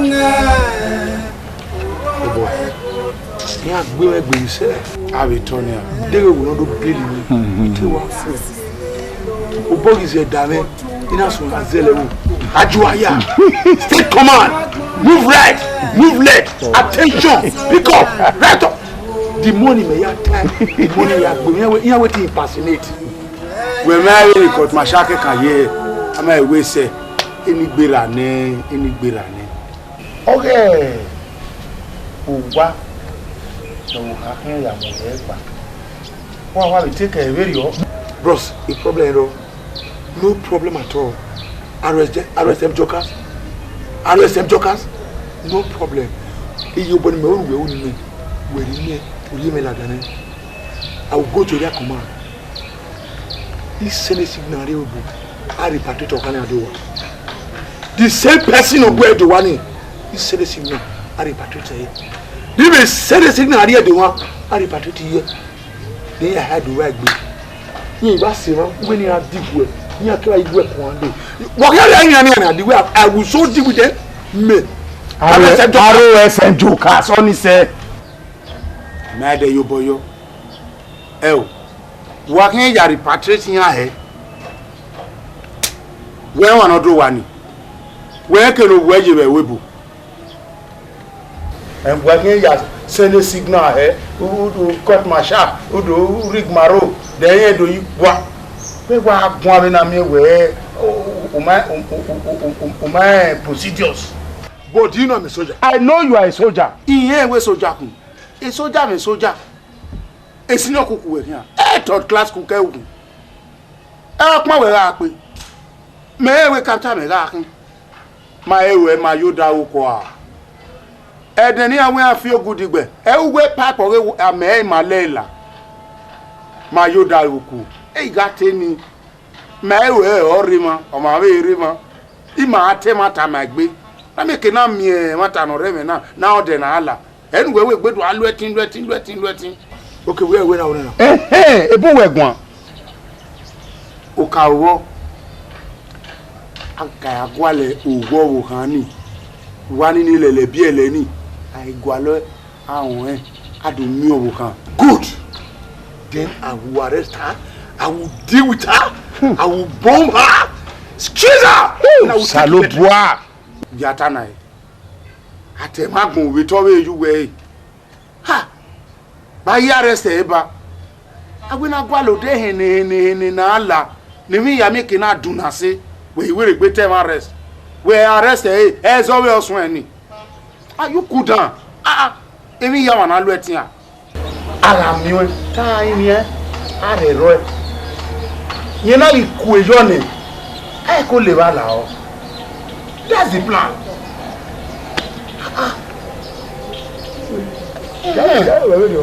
Na wa lu etin. But ike yen sha. Ya igbe obi. Ile lu eri oni o. Ile lu eri oni. We ma ge mi na aroku. Ni e mo okwo ma yi na. Ta gbina. Ya na ri ya no ku. Na ye yo wa o keke ma.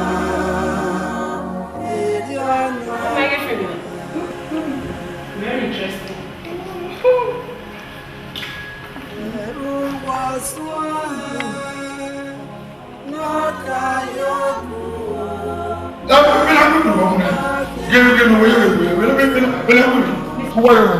Mr. Joker, ukwe yerego wa woji. Get him and manage you, man. Come here, man. Hey, na age o me. Direct him, man. Then you na go. If you age no get so. Oka no meje pants. What is your business? Eh? Get out from there.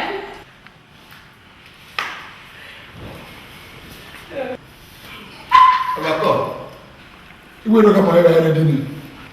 Okay, already. Yeah, prepare the table. Aba.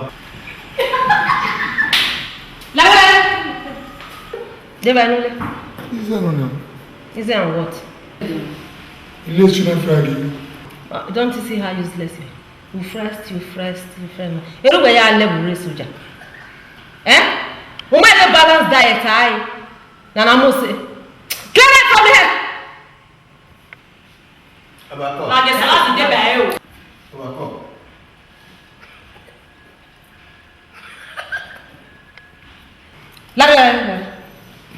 April now. Didn't wear her, say. Do I wear now? You go kitchen there. Go kitchen on our way. La diana I prepared this thing. Vi bata me la diana polish e me ya ju ebo.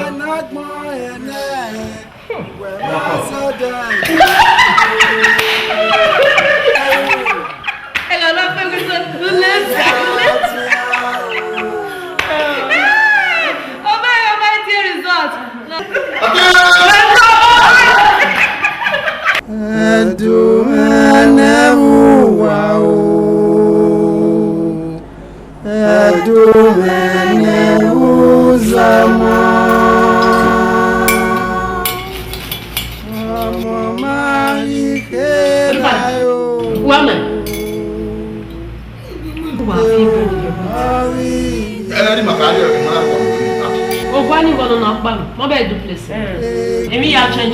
This new life that was then. Say your hand of your bread you wait till we do.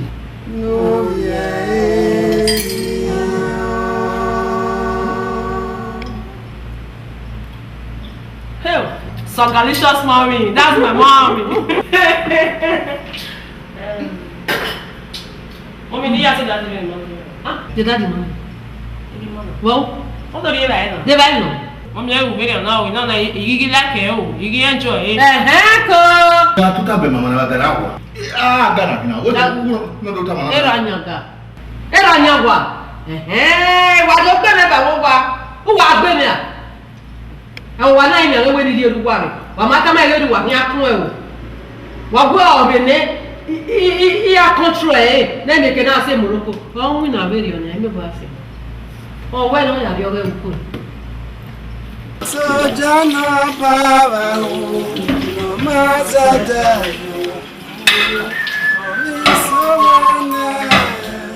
Urode gotoi okuni meyo osisi nilo otu kakaka ko ove nagbon ene we mazada yoku okuni meya tiao Esoja na baba no mazada yoku oisowane urode gotoi okuni meyo osisi nilo otu kakaka ko ove nagbon ene we mazada yoku kuni meya tiao Esoja na baba no mazada yoku oisowane urode gotoi Mira taba. Ah. Agele we mi no yo no gbora. E mo lo kono ma pe kan. Bi no wana ba mo se se. O wana ko wana na se mo lo kwa. Iba termina pa devil.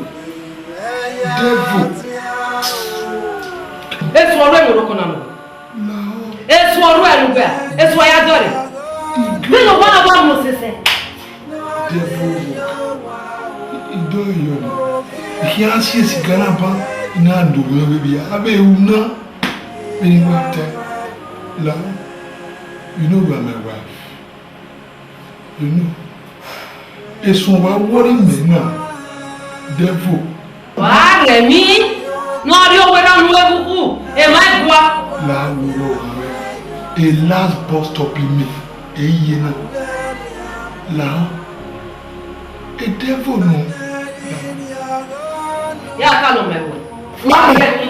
Ya ka lo mewo. Ah, mama la. Mama.